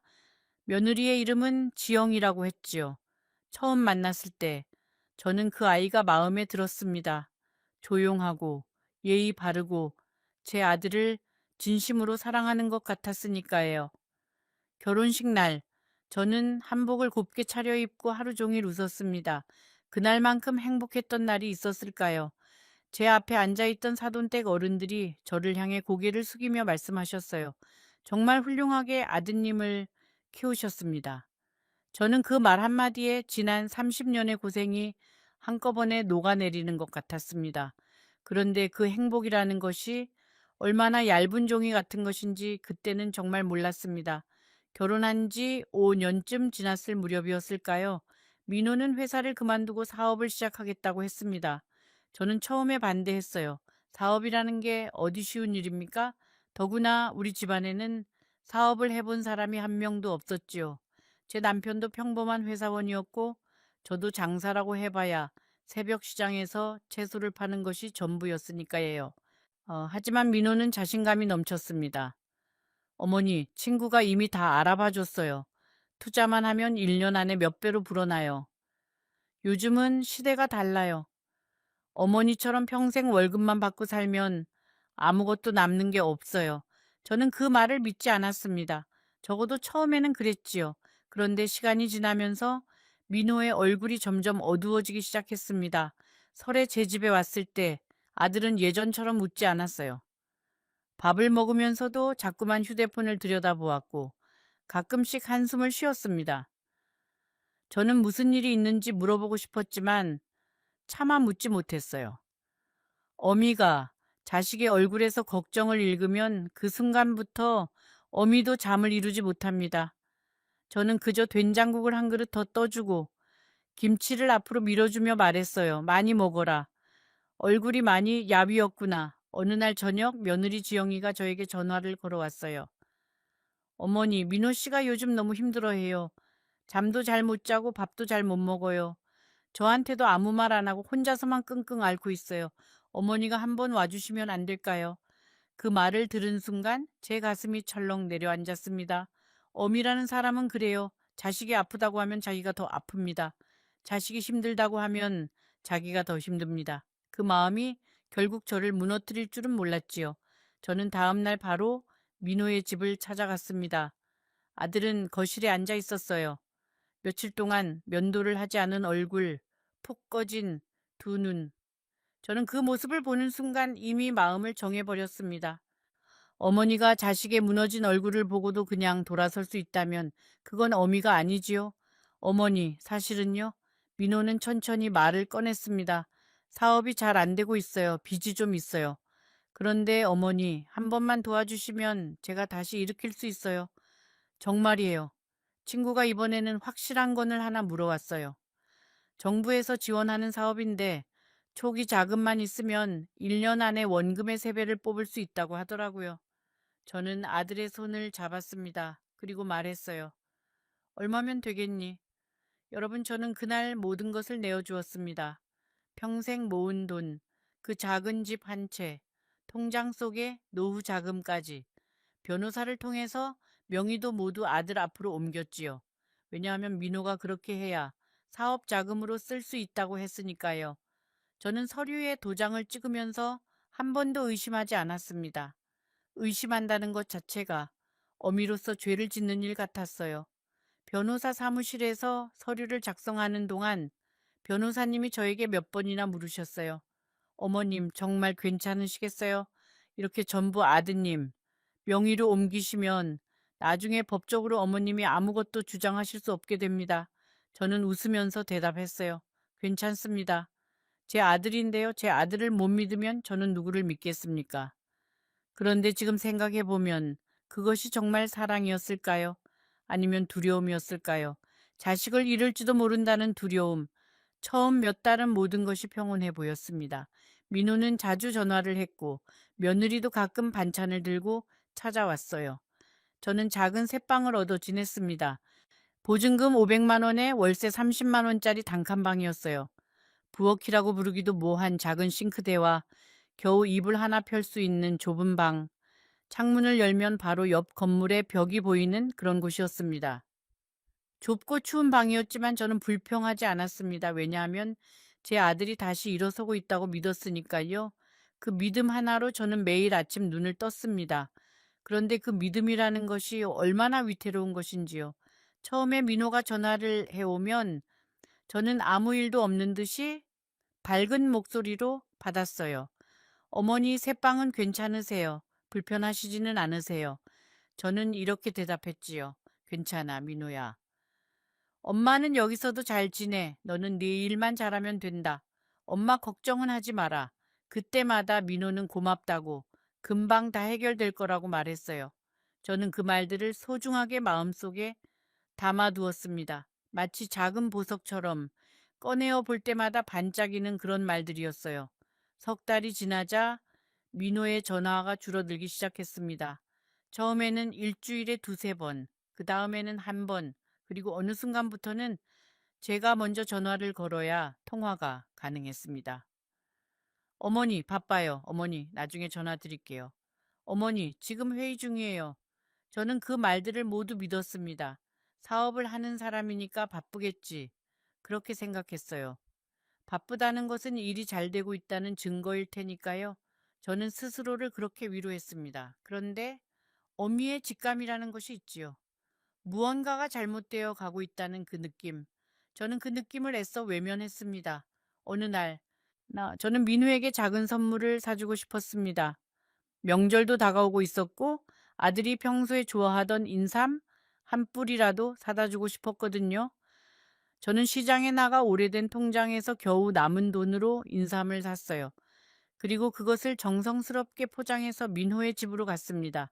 미리 연락하지 않고 찾아간 것은 잘못이었을까요? 초인종을 눌렀지만 아무도 나오지 않았어요. 저는 한참을 문 앞에 서 있었습니다. 그리고 결국 문고리에 그 인삼 꾸러미를 걸어두고 돌아섰어요. 돌아오는 버스 안에서 저는 창밖을 바라보며 생각했습니다. 우리 민호가 정말 많이 바쁜 모양이구나. 얼마나 힘들면 어머니가 찾아와도 문도 열어주지 못할까. 그날 밤 민회에게서 짧은 문자가 왔어요. 어머니, 앞으로는 미리 연락하고 오세요. 저희 집사람도 불편해해요. 저는 그 문자를 한참 동안 바라보았습니다. 어머니가 아들 집에 찾아가는데 미리 연락을 해야 한다니. 저는 그 문자에 답장을 하지 못했어요. 뭐라고 써야 할지 몰랐거든요. 미안하다고 해야 할까요? 아니면 서운하다고 해야 할까요? 저는 결국 아무 말도 쓰지 못하고 휴대폰을 내려놓았습니다. 그리고 그날 밤 저는 작은 새방의 벽을 바라보며 생각했어요. 아, 이제 나는 내 아들에게 손님이 되었구나. 6달째 되던 어느 날 며느리 지영이가 저를 찾아왔습니다. 평소와 다르게 손에는 아무것도 들려있지 않았어요. 빈손으로 찾아온 며느리의 얼굴에는 묘한 표정이 있었습니다. 미안함도 아니고 슬픔도 아니고 어쩌면 결심 같은 것이었을까요? 어머니, 드릴 말씀이 있어요. 그 한마디가 제 가슴을 싸늘하게 만들었습니다. 어미라는 사람은 이상해요. 무슨 말이 나올지 모르는데도 이미 알고 있는 것 같은 그런 느낌이 들 때가 있어요. 저는 지영이에게 따뜻한 물을 한 잔 내어주었습니다. 차를 끓여주고 싶었지만 새방에는 변변한 찻잔 하나 없었거든요. 지영이는 그 물컵을 두 손으로 감싸쥐고 한참을 말없이 앉아 있었습니다. 저는 그 아이의 손을 보았어요. 결혼식 날 제가 반지를 끼워주었던 그 손. 이제 그 손에는 제가 본 적 없는 새로운 반지가 끼워져 있었습니다. 반짝이는 다이아몬드 반지, 그것은 제가 준 반지가 아니었어요. 지영이는 차분하게 말했습니다. 어머니, 민호 씨가 사업을 정리하려고 해요. 빚이 너무 많아서요. 그런데 어머니, 제가 한 가지 부탁드릴 게 있어요. 당분간 민호 씨한테 연락하지 말아주세요. 그 사람 지금 너무 힘들어해요. 어머니까지 신경 쓰면 정말 무너질 것 같아요. 저는 며느리의 얼굴을 가만히 바라보았습니다. 그 아이의 눈빛에는 제가 한 번도 본 적 없는 거리감이 있었어요. 저는 조심스럽게 물었습니다. 지영아, 민호비지 얼마나 되니? 혹시 내가 도울 수 있는 방법은 없을까? 지영이는 잠시 말을 멈췄다가 이상하게 웃었어요. 어머니, 어머니는 이미 주실 수 있는 건 다 주셨잖아요. 이제 어머니가 더 주실 수 있는 게 뭐가 있겠어요. 그 말이 제 가슴을 찔렀습니다. 마치 차가운 송곳으로 찌르는 것 같은 그런 느낌이었어요. 저는 그 말에 담긴 의미를 이해하고 싶지 않았습니다. 이해하는 순간 모든 것이 무너질 것 같았으니까요. 그날 밤 저는 잠을 이루지 못했습니다. 며느리의 말이 자꾸만 머릿속에서 맴돌았어요. 연락하지 말아주세요. 그 말은 무슨 뜻이었을까요? 어미가 자식에게 연락도 하지 못한다는 것이 그것이 어떻게 가능한 일일까요? 저는 천장을 바라보며 생각했습니다. 무언가가 잘못되어 가고 있다. 분명히 무언가가 잘못되어 가고 있다. 그런데 저는 그 무언가의 실체를 참아 마주할 용기가 없었습니다. 저는 그날 밤 오래된 사진첩을 꺼냈습니다. 민호의 어릴 적 사진들이 거기에 있었어요. 돌사진, 초등학교 입학식 사진, 중학생이 된 민호가 저와 함께 바닷가에서 찍은 사진. 그 사진 속의 민호는 웃고 있었어요. 저도 웃고 있었고요. 저는 한 장 한 장 넘기면서 그 시절에 저와 아들을 만났습니다. 그때 우리는 가난했지만 행복했어요. 단칸방에서 이불 하나를 덮고 잤지만 서로의 천으로 충분히 따뜻했습니다. 그 시절에 저는 언젠가 민호가 어른이 되면 저에게 이렇게 말해줄 거라고 믿었어요. 어머니, 고생 많으셨어요. 이제 제가 어머니를 모실게요. 하지만 현실은 제가 상상했던 것과 너무나 달랐습니다. 다음 날 아침, 저는 결국 민우에게 전화를 걸었습니다. 신호는 갔지만 받지 않았어요. 한 번, 두 번, 세 번. 저는 끈질기게 전화를 걸었습니다. 그리고 마침내 민호가 받았을 때 저는 그 목소리를 듣자마자 알았습니다. 무언가가 완전히 달라졌다는 것을. 어머니 왜 자꾸 전화하세요? 그 한마디였습니다. 평생을 어머니라고 부르며 저를 향해 웃어주던 아들의 입에서 나온 그 차가운 한마디. 저는 수화기를 떨어뜨릴 뻔했습니다. 저는 떨리는 목소리로 물었어요. 민호야, 엄마야. 엄마 목소리 듣고 싶어서 전화했어. 잠깐만 통화할 수 있니? 민호는 한숨을 쉬었습니다. 어머니, 제가 지금 정말 바빠요. 나중에 전화 드릴게요.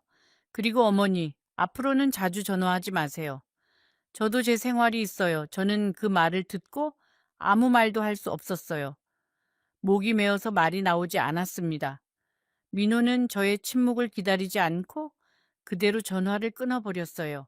휴대폰에서 흘러나오는 뚜뚜뚜 소리가 그날 저에게는 마치 세상의 종말을 알리는 소리처럼 들렸습니다. 여러분, 어미의 마음이라는 게 어떤 것인지 아십니까? 자식이 차갑게 대해도 어미는 그 차가움 속에서 무언가 다른 의미를 찾으려고 합니다. 아, 우리 아들이 정말 힘들구나. 아, 지금 너무 지쳐서 그렇구나. 어미는 그렇게 자신을 속입니다. 왜냐하면 그렇게 하지 않으면 자식을 미워해야 하니까요. 그런데 어떻게 자식을 미워할 수 있겠어요? 그건 자기 자신을 미워하는 것과 같은데 저도 그랬습니다. 저도 그렇게 저 자신을 속였어요. 그렇게 또 몇 달이 흘렀습니다. 저는 점점 외로워졌습니다. 작은 새방에서 혼자 밥을 먹고 혼자 잠들고 혼자 깨어났습니다. 아침에 눈을 뜨면 제일 먼저 하는 일이 천장을 바라보는 것이었어요. 그리고 생각했습니다. 오늘은 누구와 말을 해볼까? 하루 종일 아무와도 말을 하지 않는 날이 점점 늘어났습니다. 가끔 시장에 가서 두부 한 모를 사면서 가게 주인 아주머니와 몇 마디 나누는 것이 그날의 유일한 대화였어요. 아들의 전화는 더 이상 오지 않았고, 제 며느리의 발길도 끊겼습니다. 저는 가끔 동네 노인정에 나가 다른 할머니들과 이야기를 나누었지만 아무에게도 제 사정을 말하지 못했습니다. 부끄러웠어요. 자식에게 모든 것을 주고 빈손이 된 어미라는 것이 너무나 부끄러웠습니다. 다른 할머니들은 명절이 되면 자식들이 찾아와서 용돈을 주고 손주들을 데리고 와서 인사를 시켰어요. 그런 이야기를 들을 때마다 저는 슬며시 자리를 피했습니다.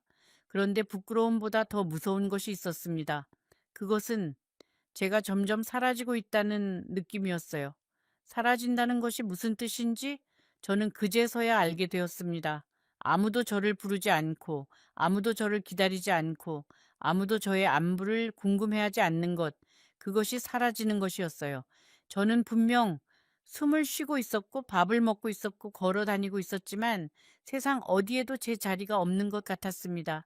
시장에 가도, 버스를 타도, 길을 걸어도 저는 그저 지나가는 한 명의 할머니일 뿐이었어요.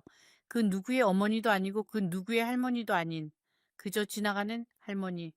어느 날 저는 우연히 동네에서 옛 친구를 만났습니다. 영자라는 친구였어요. 젊은 시절 함께 시장에서 채소를 팔았던 저와 가장 친했던 친구. 영자는 저를 보자마자 깜짝 놀랐습니다. 순자야, 너 왜 이렇게 야위었어? 무슨 일 있어?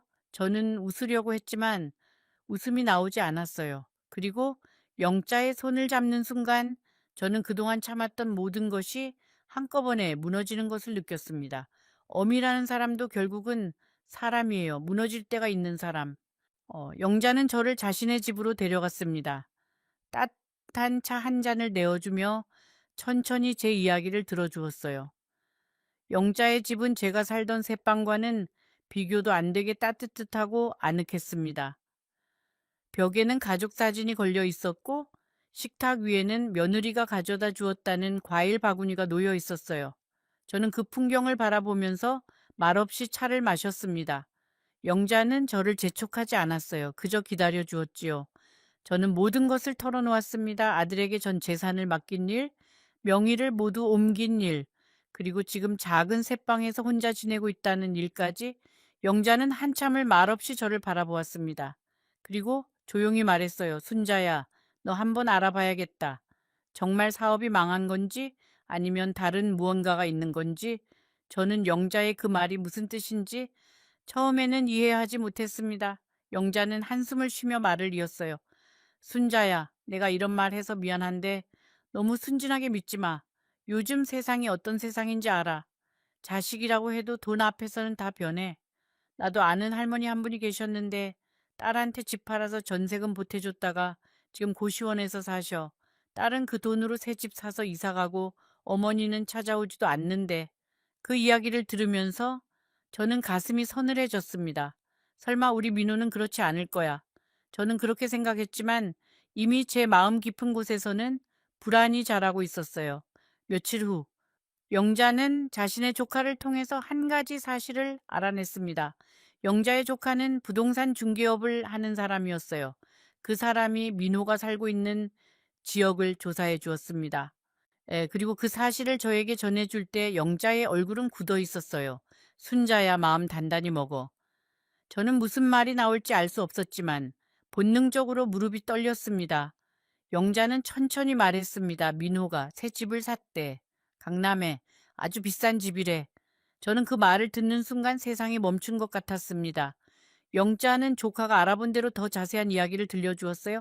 그 집은 40평대의 아파트인데 시세가 수십억이라고 했습니다. 그리고 민호는 그 집을 사면서 대출도 거의 받지 않았다고 해요. 대부분 현금으로 계산했다는 것이었습니다. 저는 그 이야기를 들으면서 도저히 믿을 수가 없었어요. 현금이라니. 그 큰 돈이 대체 어디서 나왔단 말입니까? 저는 그 순간 머릿속이 하얘지는 것을 느꼈습니다. 사업이 망한 것이 아니었습니다.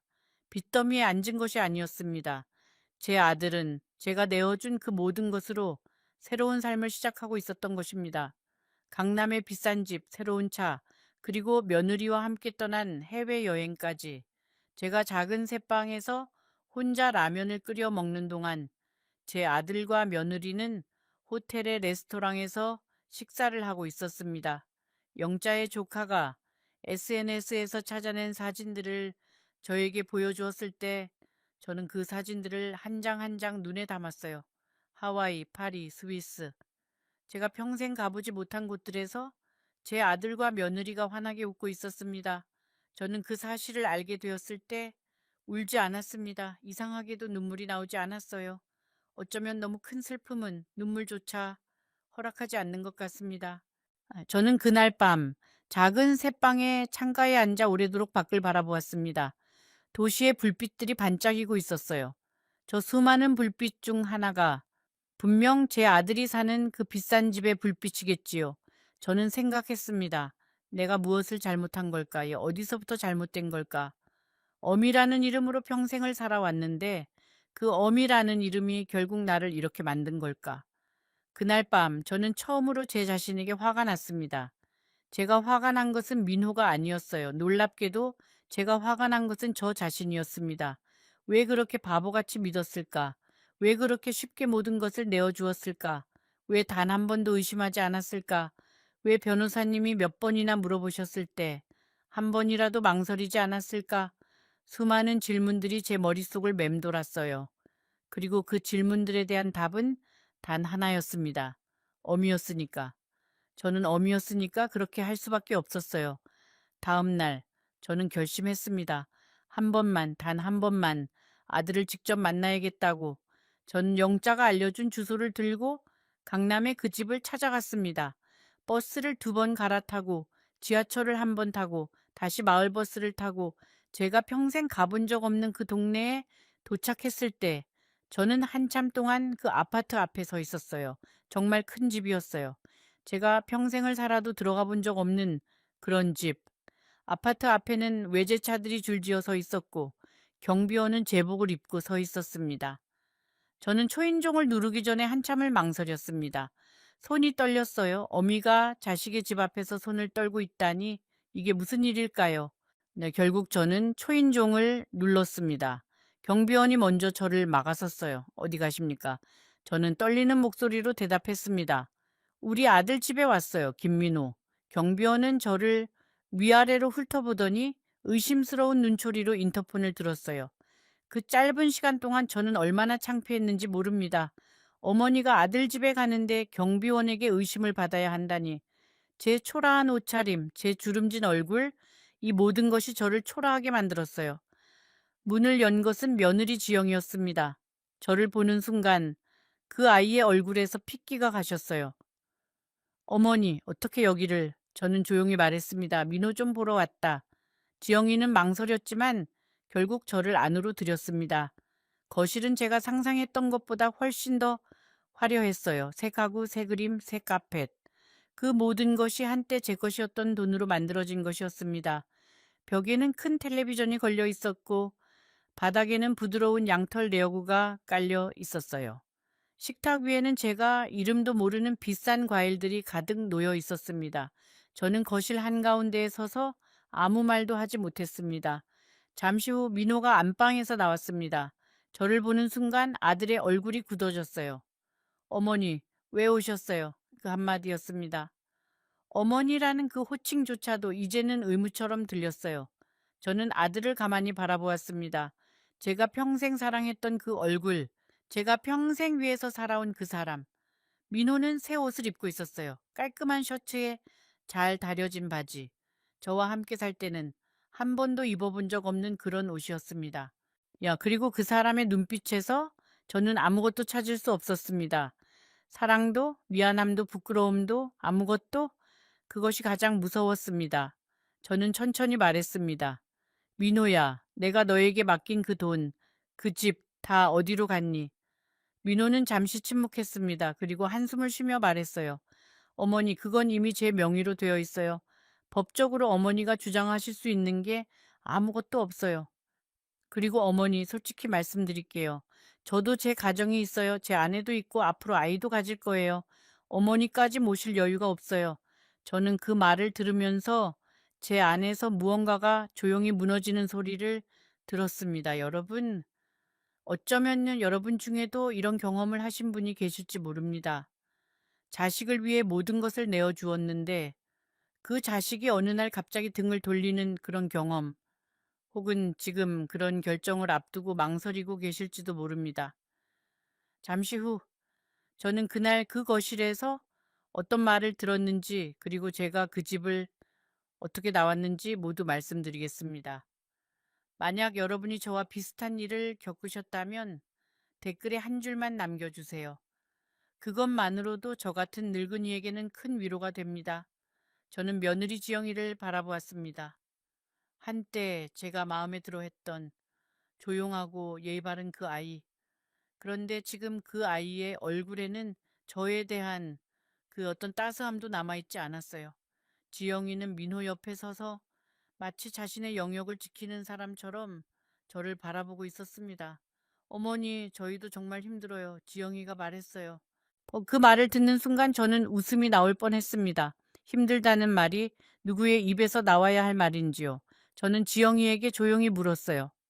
지영아, 너는 나에게 한 가지만 대답해 다오. 너는 이 모든 것을 처음부터 알고 있었니? 민호가 사업이 망했다고 한 것이 거짓말이었다는 것을.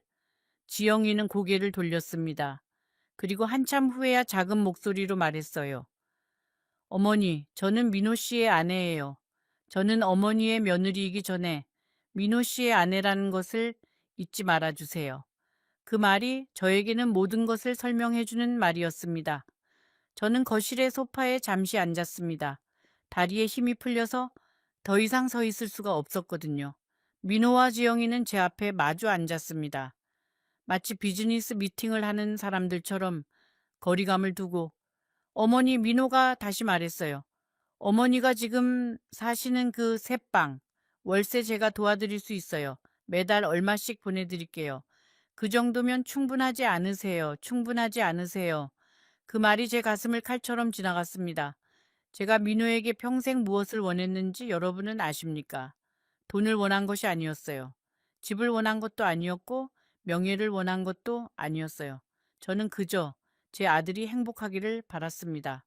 그리고 가끔씩, 아주 가끔씩 저를 찾아와서 손을 잡아주기를 바랐어요. 어머니 고생하셨어요. 그 한마디만 들을 수 있다면 저는 그것으로 충분했을 것입니다. 그런데 지금 제 앞에 앉아 있는 이 사람은 저에게 월세를 얼마씩 보내주겠다고 말하고 있었어요. 마치 계약 관계에 있는 사람처럼. 저는 아들에게 물었습니다. 민호야, 너는 내가 지금까지 어떻게 너를 키웠는지 기억나니?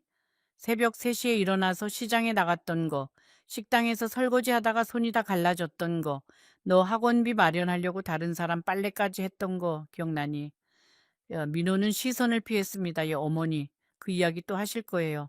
저도 다 알아요. 그런데 어머니, 그건 어머니가 어머니로서 하신 일이잖아요. 부모가 자식 키우는 건 당연한 거잖아요. 당연한 것. 저는 그 단어 앞에서 할 말을 잃었습니다.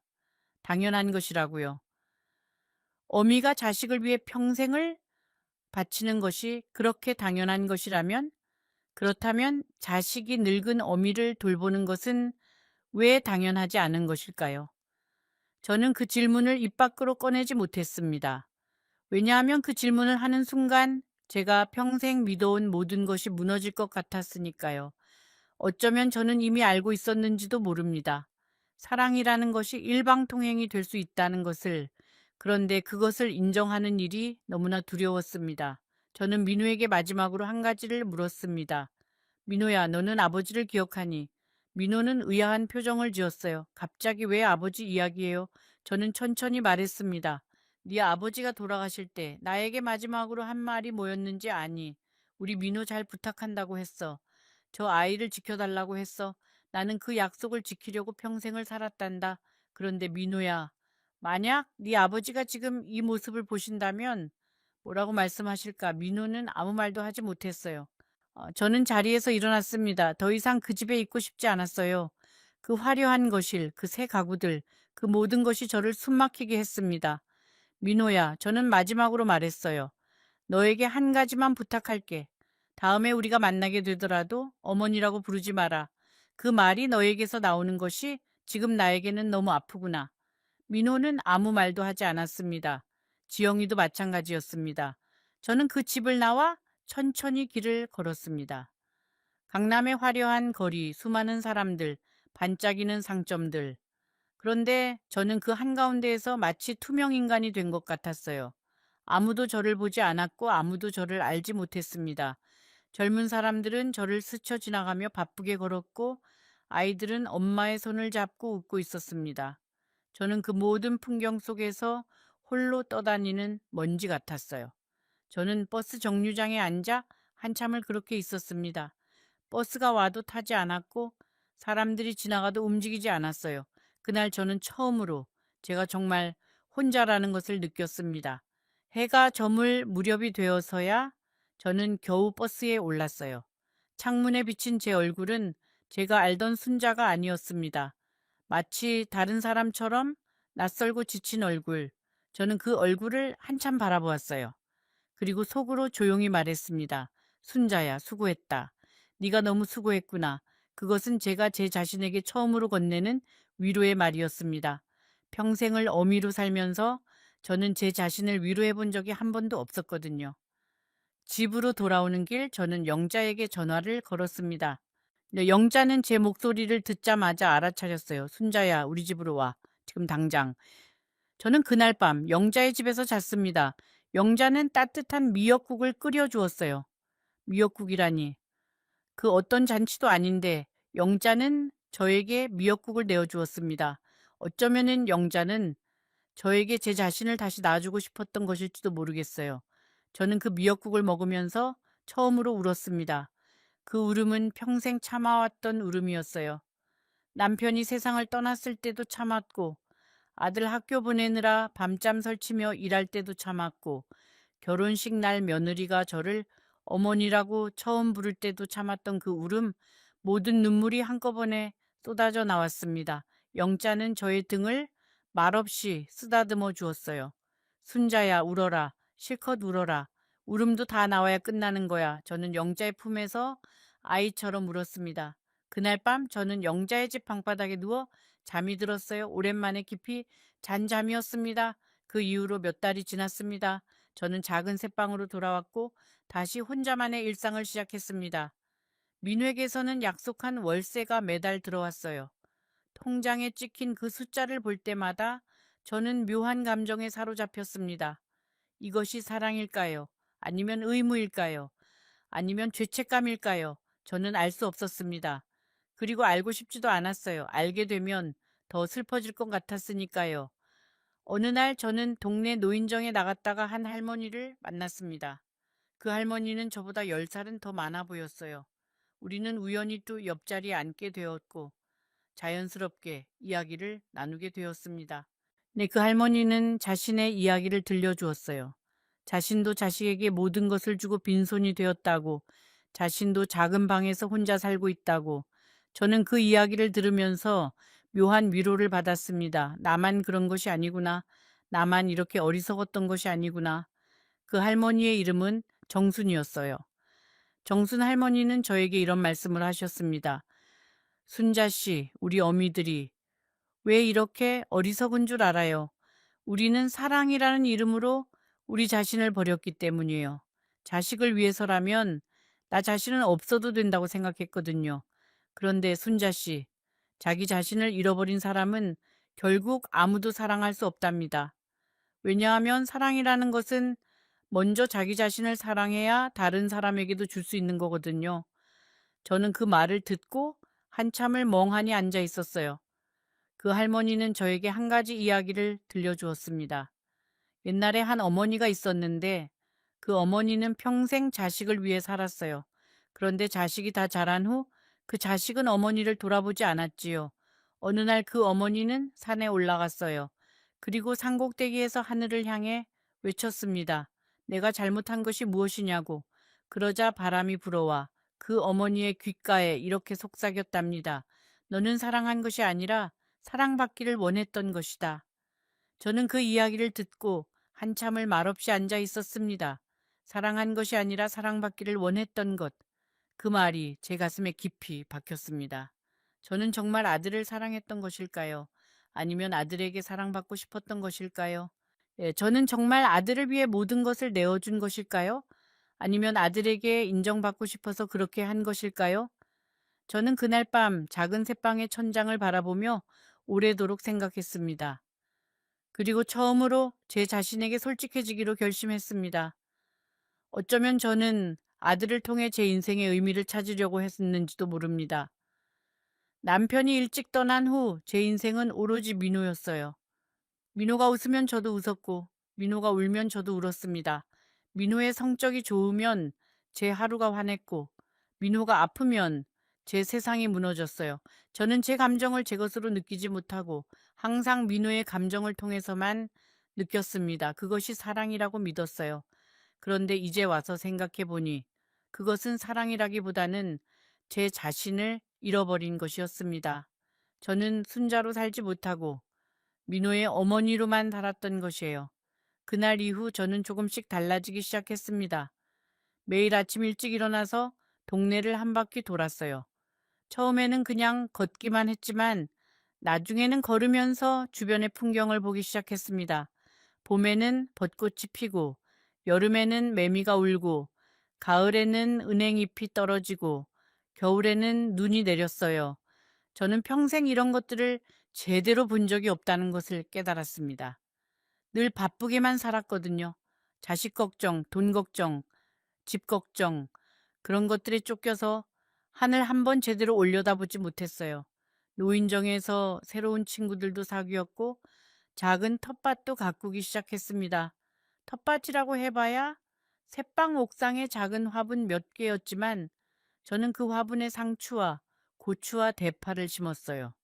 매일 아침 물을 주고 햇볕을 쬐어주고 자라는 모습을 지켜보았습니다. 상추가 자라는 것을 보면서 저는 생각했어요. 이 작은 생명도 이렇게 열심히 자라는구나. 그러면 나도 아직 포기하면 안 되겠다. 저는 그 상추를 따서 반찬으로 먹었어요. 제가 직접 기른 상추를 먹는 그 맛은 정말 특별했습니다.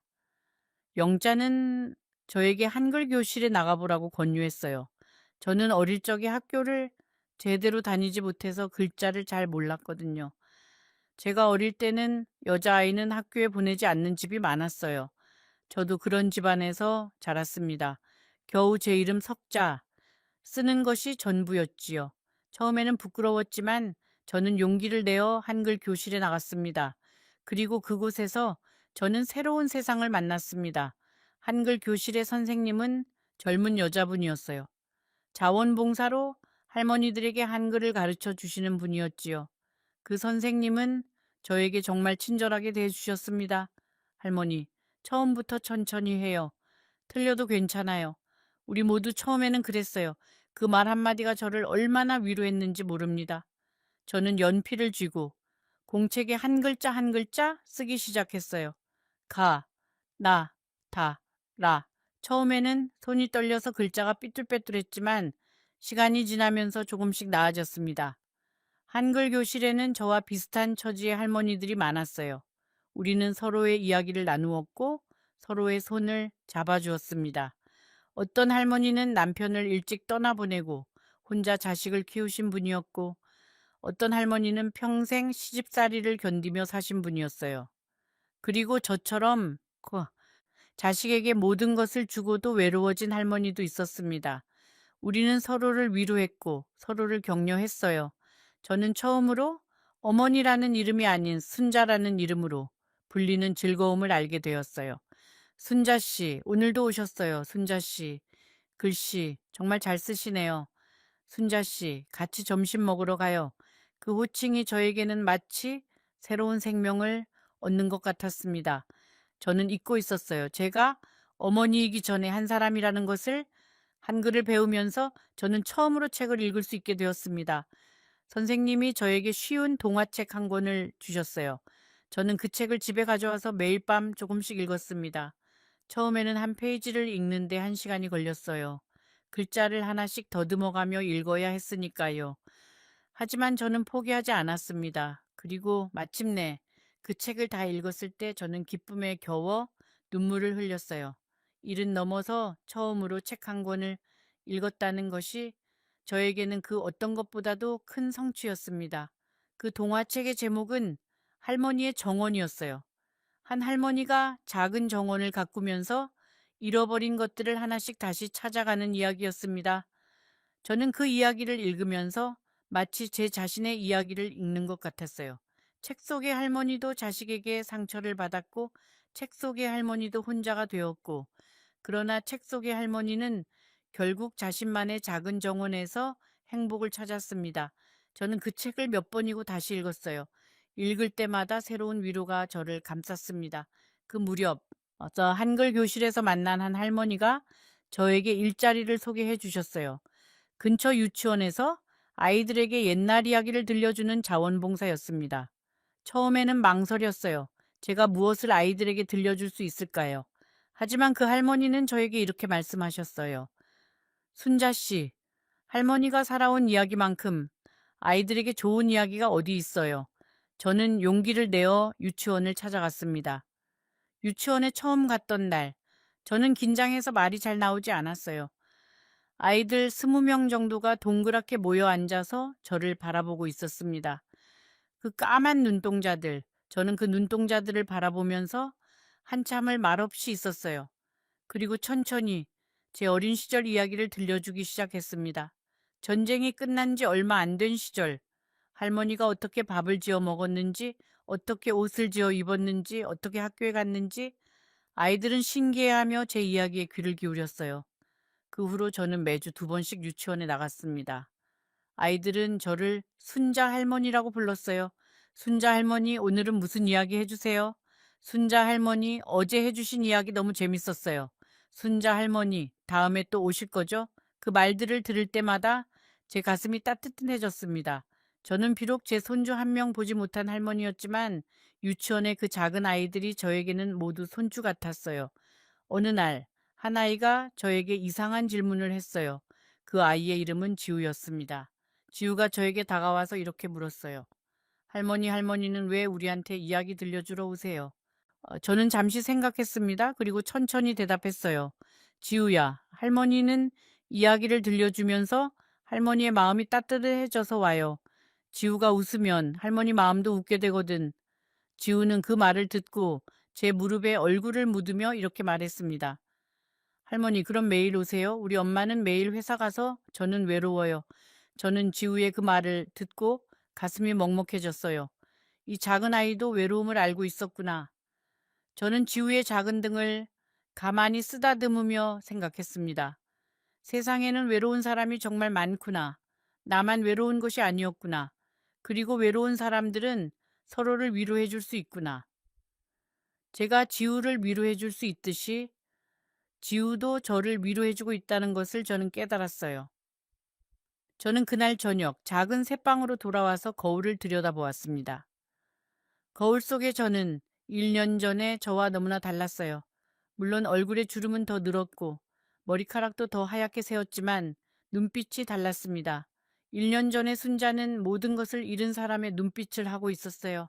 생기가 없고 희망도 없고 그저 살아있을 뿐인 그런 눈빛. 그런데 지금의 순자는 무언가를 품고 있는 눈빛이었습니다. 작은 불씨 같은 것, 아직 꺼지지 않은 불씨 같은 것. 그렇게 1년이 흘렀습니다. 민회에서는 여전히 매달 월세가 들어왔지만 직접 만나는 일은 없었어요. 가끔 명절에 짧은 문자가 올 뿐이었습니다. 어머니, 건강하세요. 그 한 줄. 저는 그 한 줄을 보고도 더 이상 울지 않았습니다. 슬프지 않아서가 아니라 그 슬픔에 익숙해졌기 때문이에요. 사람은 그래요. 어떤 슬픔이든 결국에는 익숙해집니다. 그것이 다행인지 불행인지는 저도 모르겠어요. 어느 가을날 저는 영자와 함께 산책을 나갔습니다. 단풍이 곱게 물든 공원을 걸으며 우리는 옛날 이야기를 나누었어요. 영자가 문득 저에게 물었습니다. 순자야, 너 아직도 민호를 미워해. 저는 잠시 생각했습니다. 그리고 천천히 대답했어요. 미워하지 않아. 그런데 사랑하지도 않아. 그냥 거리가 생긴 것뿐이야. 영자는 고개를 끄덕였습니다. 그래, 그게 가장 어려운 거지. 미워하는 것보다 거리를 두는 것이 더 어려운 거야. 저는 영자의 그 말이 옳다는 것을 알았습니다. 그날 저녁, 저는 새방으로 돌아와 작은 책상 앞에 앉았습니다. 그리고 한글 교실에서 배운 글씨로 천천히 편지를 썼습니다. 민호에게 보낼 편지였어요. 그런데 그 편지는 원망의 편지도 용서의 편지도 아니었습니다. 그것은 그저 한 어머니가 한 아들에게 마지막으로 남기는 말이었어요. 민호야, 저는 썼습니다. 나는 너를 원망하지 않는다. 그리고 너에게 더 이상 무엇을 바라지도 않는다. 다만 한 가지만 부탁한다. 네 아이가 태어나거든 그 아이에게는 사랑을 가르치되 의무를 가르치지는 마라. 사랑은 받는 것이 아니라 주는 것이라고. 그렇게 가르쳐라. 저는 그 편지를 봉투에 넣고 다음 날 우체국에 가서 붙였습니다. 답장이 올 거라는 기대는 하지 않았어요. 그저 제 마음을 정리하고 싶었을 뿐입니다. 그리고 신기하게도 그 편지를 붙이고 난 후로 저는 마음이 한결 가벼워졌습니다. 마치 오랫동안 들고 있던 무거운 짐을 내려놓은 것처럼요. 네, 사람의 마음이라는 것이 그렇습니다. 무언가를 붙잡고 있을 때보다 놓아주었을 때 더 자유로워져요. 그런데 한 달쯤 지났을 무렵 뜻밖의 일이 일어났습니다. 며느리 지영이가 저를 찾아온 것이에요. 혼자서. 그 아이는 작은 보따리를 들고 제 새방의 문을 두드렸습니다. 어머니, 저예요.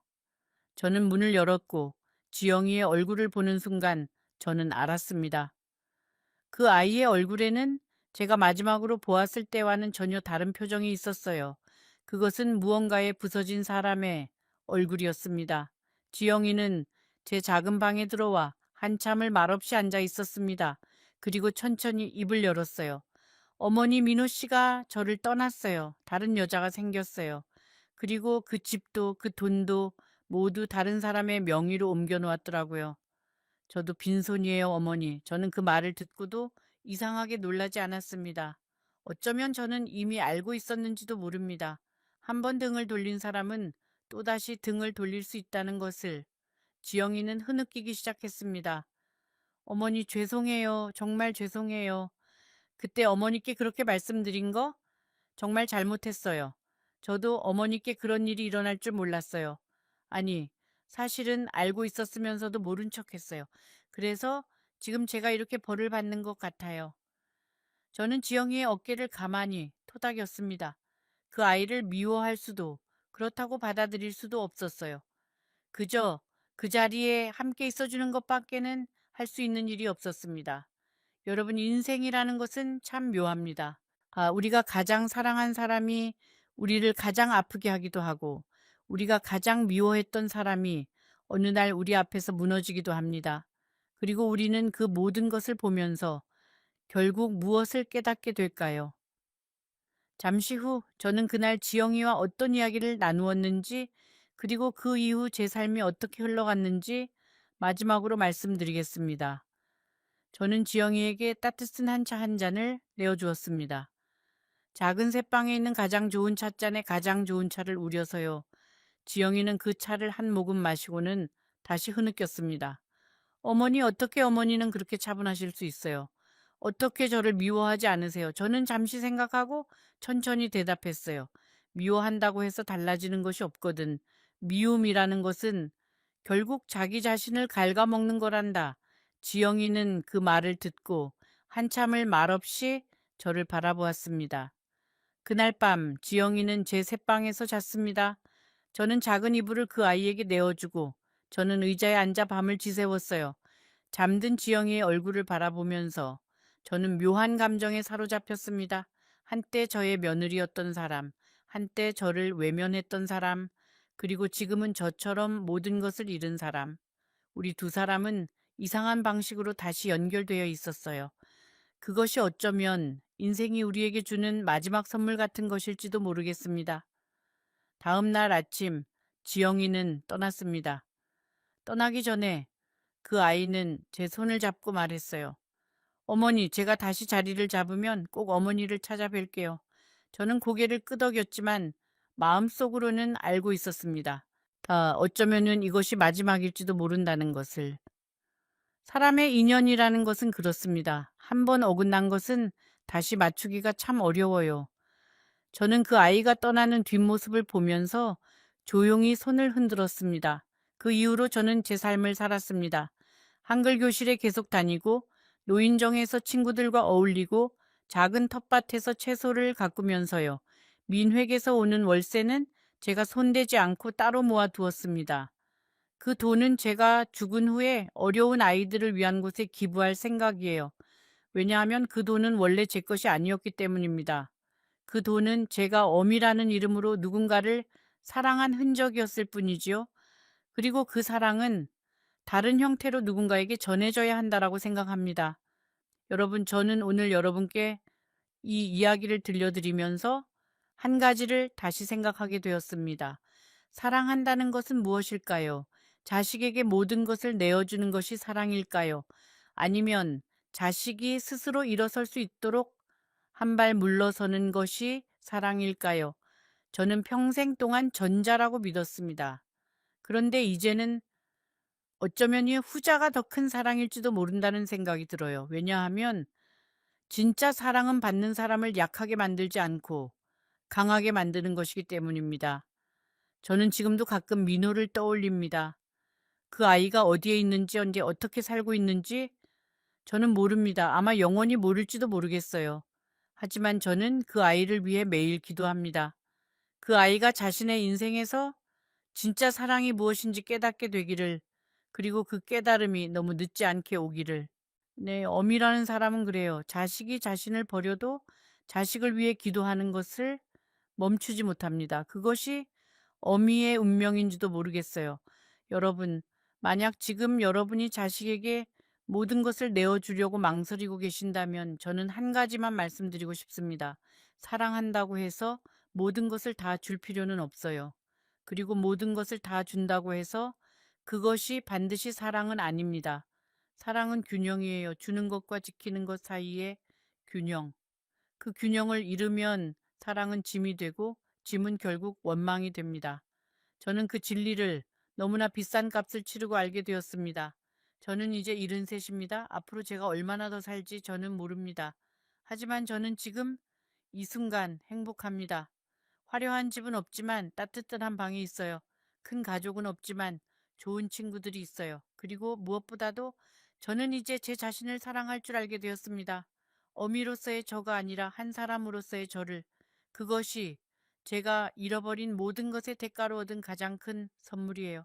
여러분, 이 이야기를 들으면서 어떤 생각이 드셨나요? 혹시 여러분의 마음 한구석에서도 무언가가 조용히 움직이고 있나요? 만약 그렇다면 그것을 외면하지 마세요. 그 작은 움직임이 어쩌면 여러분의 인생을 바꿀 수 있는 신호일지도 모릅니다. 사랑하는 사람에게 모든 것을 내어주기 전에 한 번만 더 생각해 보세요. 그 사랑이 정말로 그 사람을 위한 것인지 아니면 나 자신을 위한 것인지. 인생이라는 것은 결국 우리가 무엇을 가졌느냐가 아니라 우리가 무엇을 놓아주었느냐로 정의되는 것 같습니다. 저는 모든 것을 잃었지만 그 이름 속에서 저 자신을 찾았어요. 어쩌면 그것이 인생이 우리에게 주는 가장 잔인하면서도 가장 다정한 가르침일지도 모릅니다. 잃지 않고는 진짜 자신을 만날 수 없다는 것. 오늘 밤 잠들기 전에 한 번만 생각해 보세요. 여러분이 가장 사랑하는 사람이 여러분에게 무엇을 의미하는지, 그리고 여러분이 그 사람을 위해 내어주고 있는 것이 정말로 사랑인지 아니면 두려움인지, 그 답을 찾는 일이 어쩌면 여러분 인생의 가장 중요한 숙제일지도 모르겠습니다. 이 이야기가 여러분의 마음에 조금이라도 와닿았다면 구독을 누르고 지금 화면에 나오는 영상을 시청해 주세요. 그 이야기는 오늘 들으신 것보다 훨씬 더 깊은 의미를 담고 있어 여러분을 훨씬 더 감동시킬 것입니다. 어떤 일이 있어도 놓치지 마세요.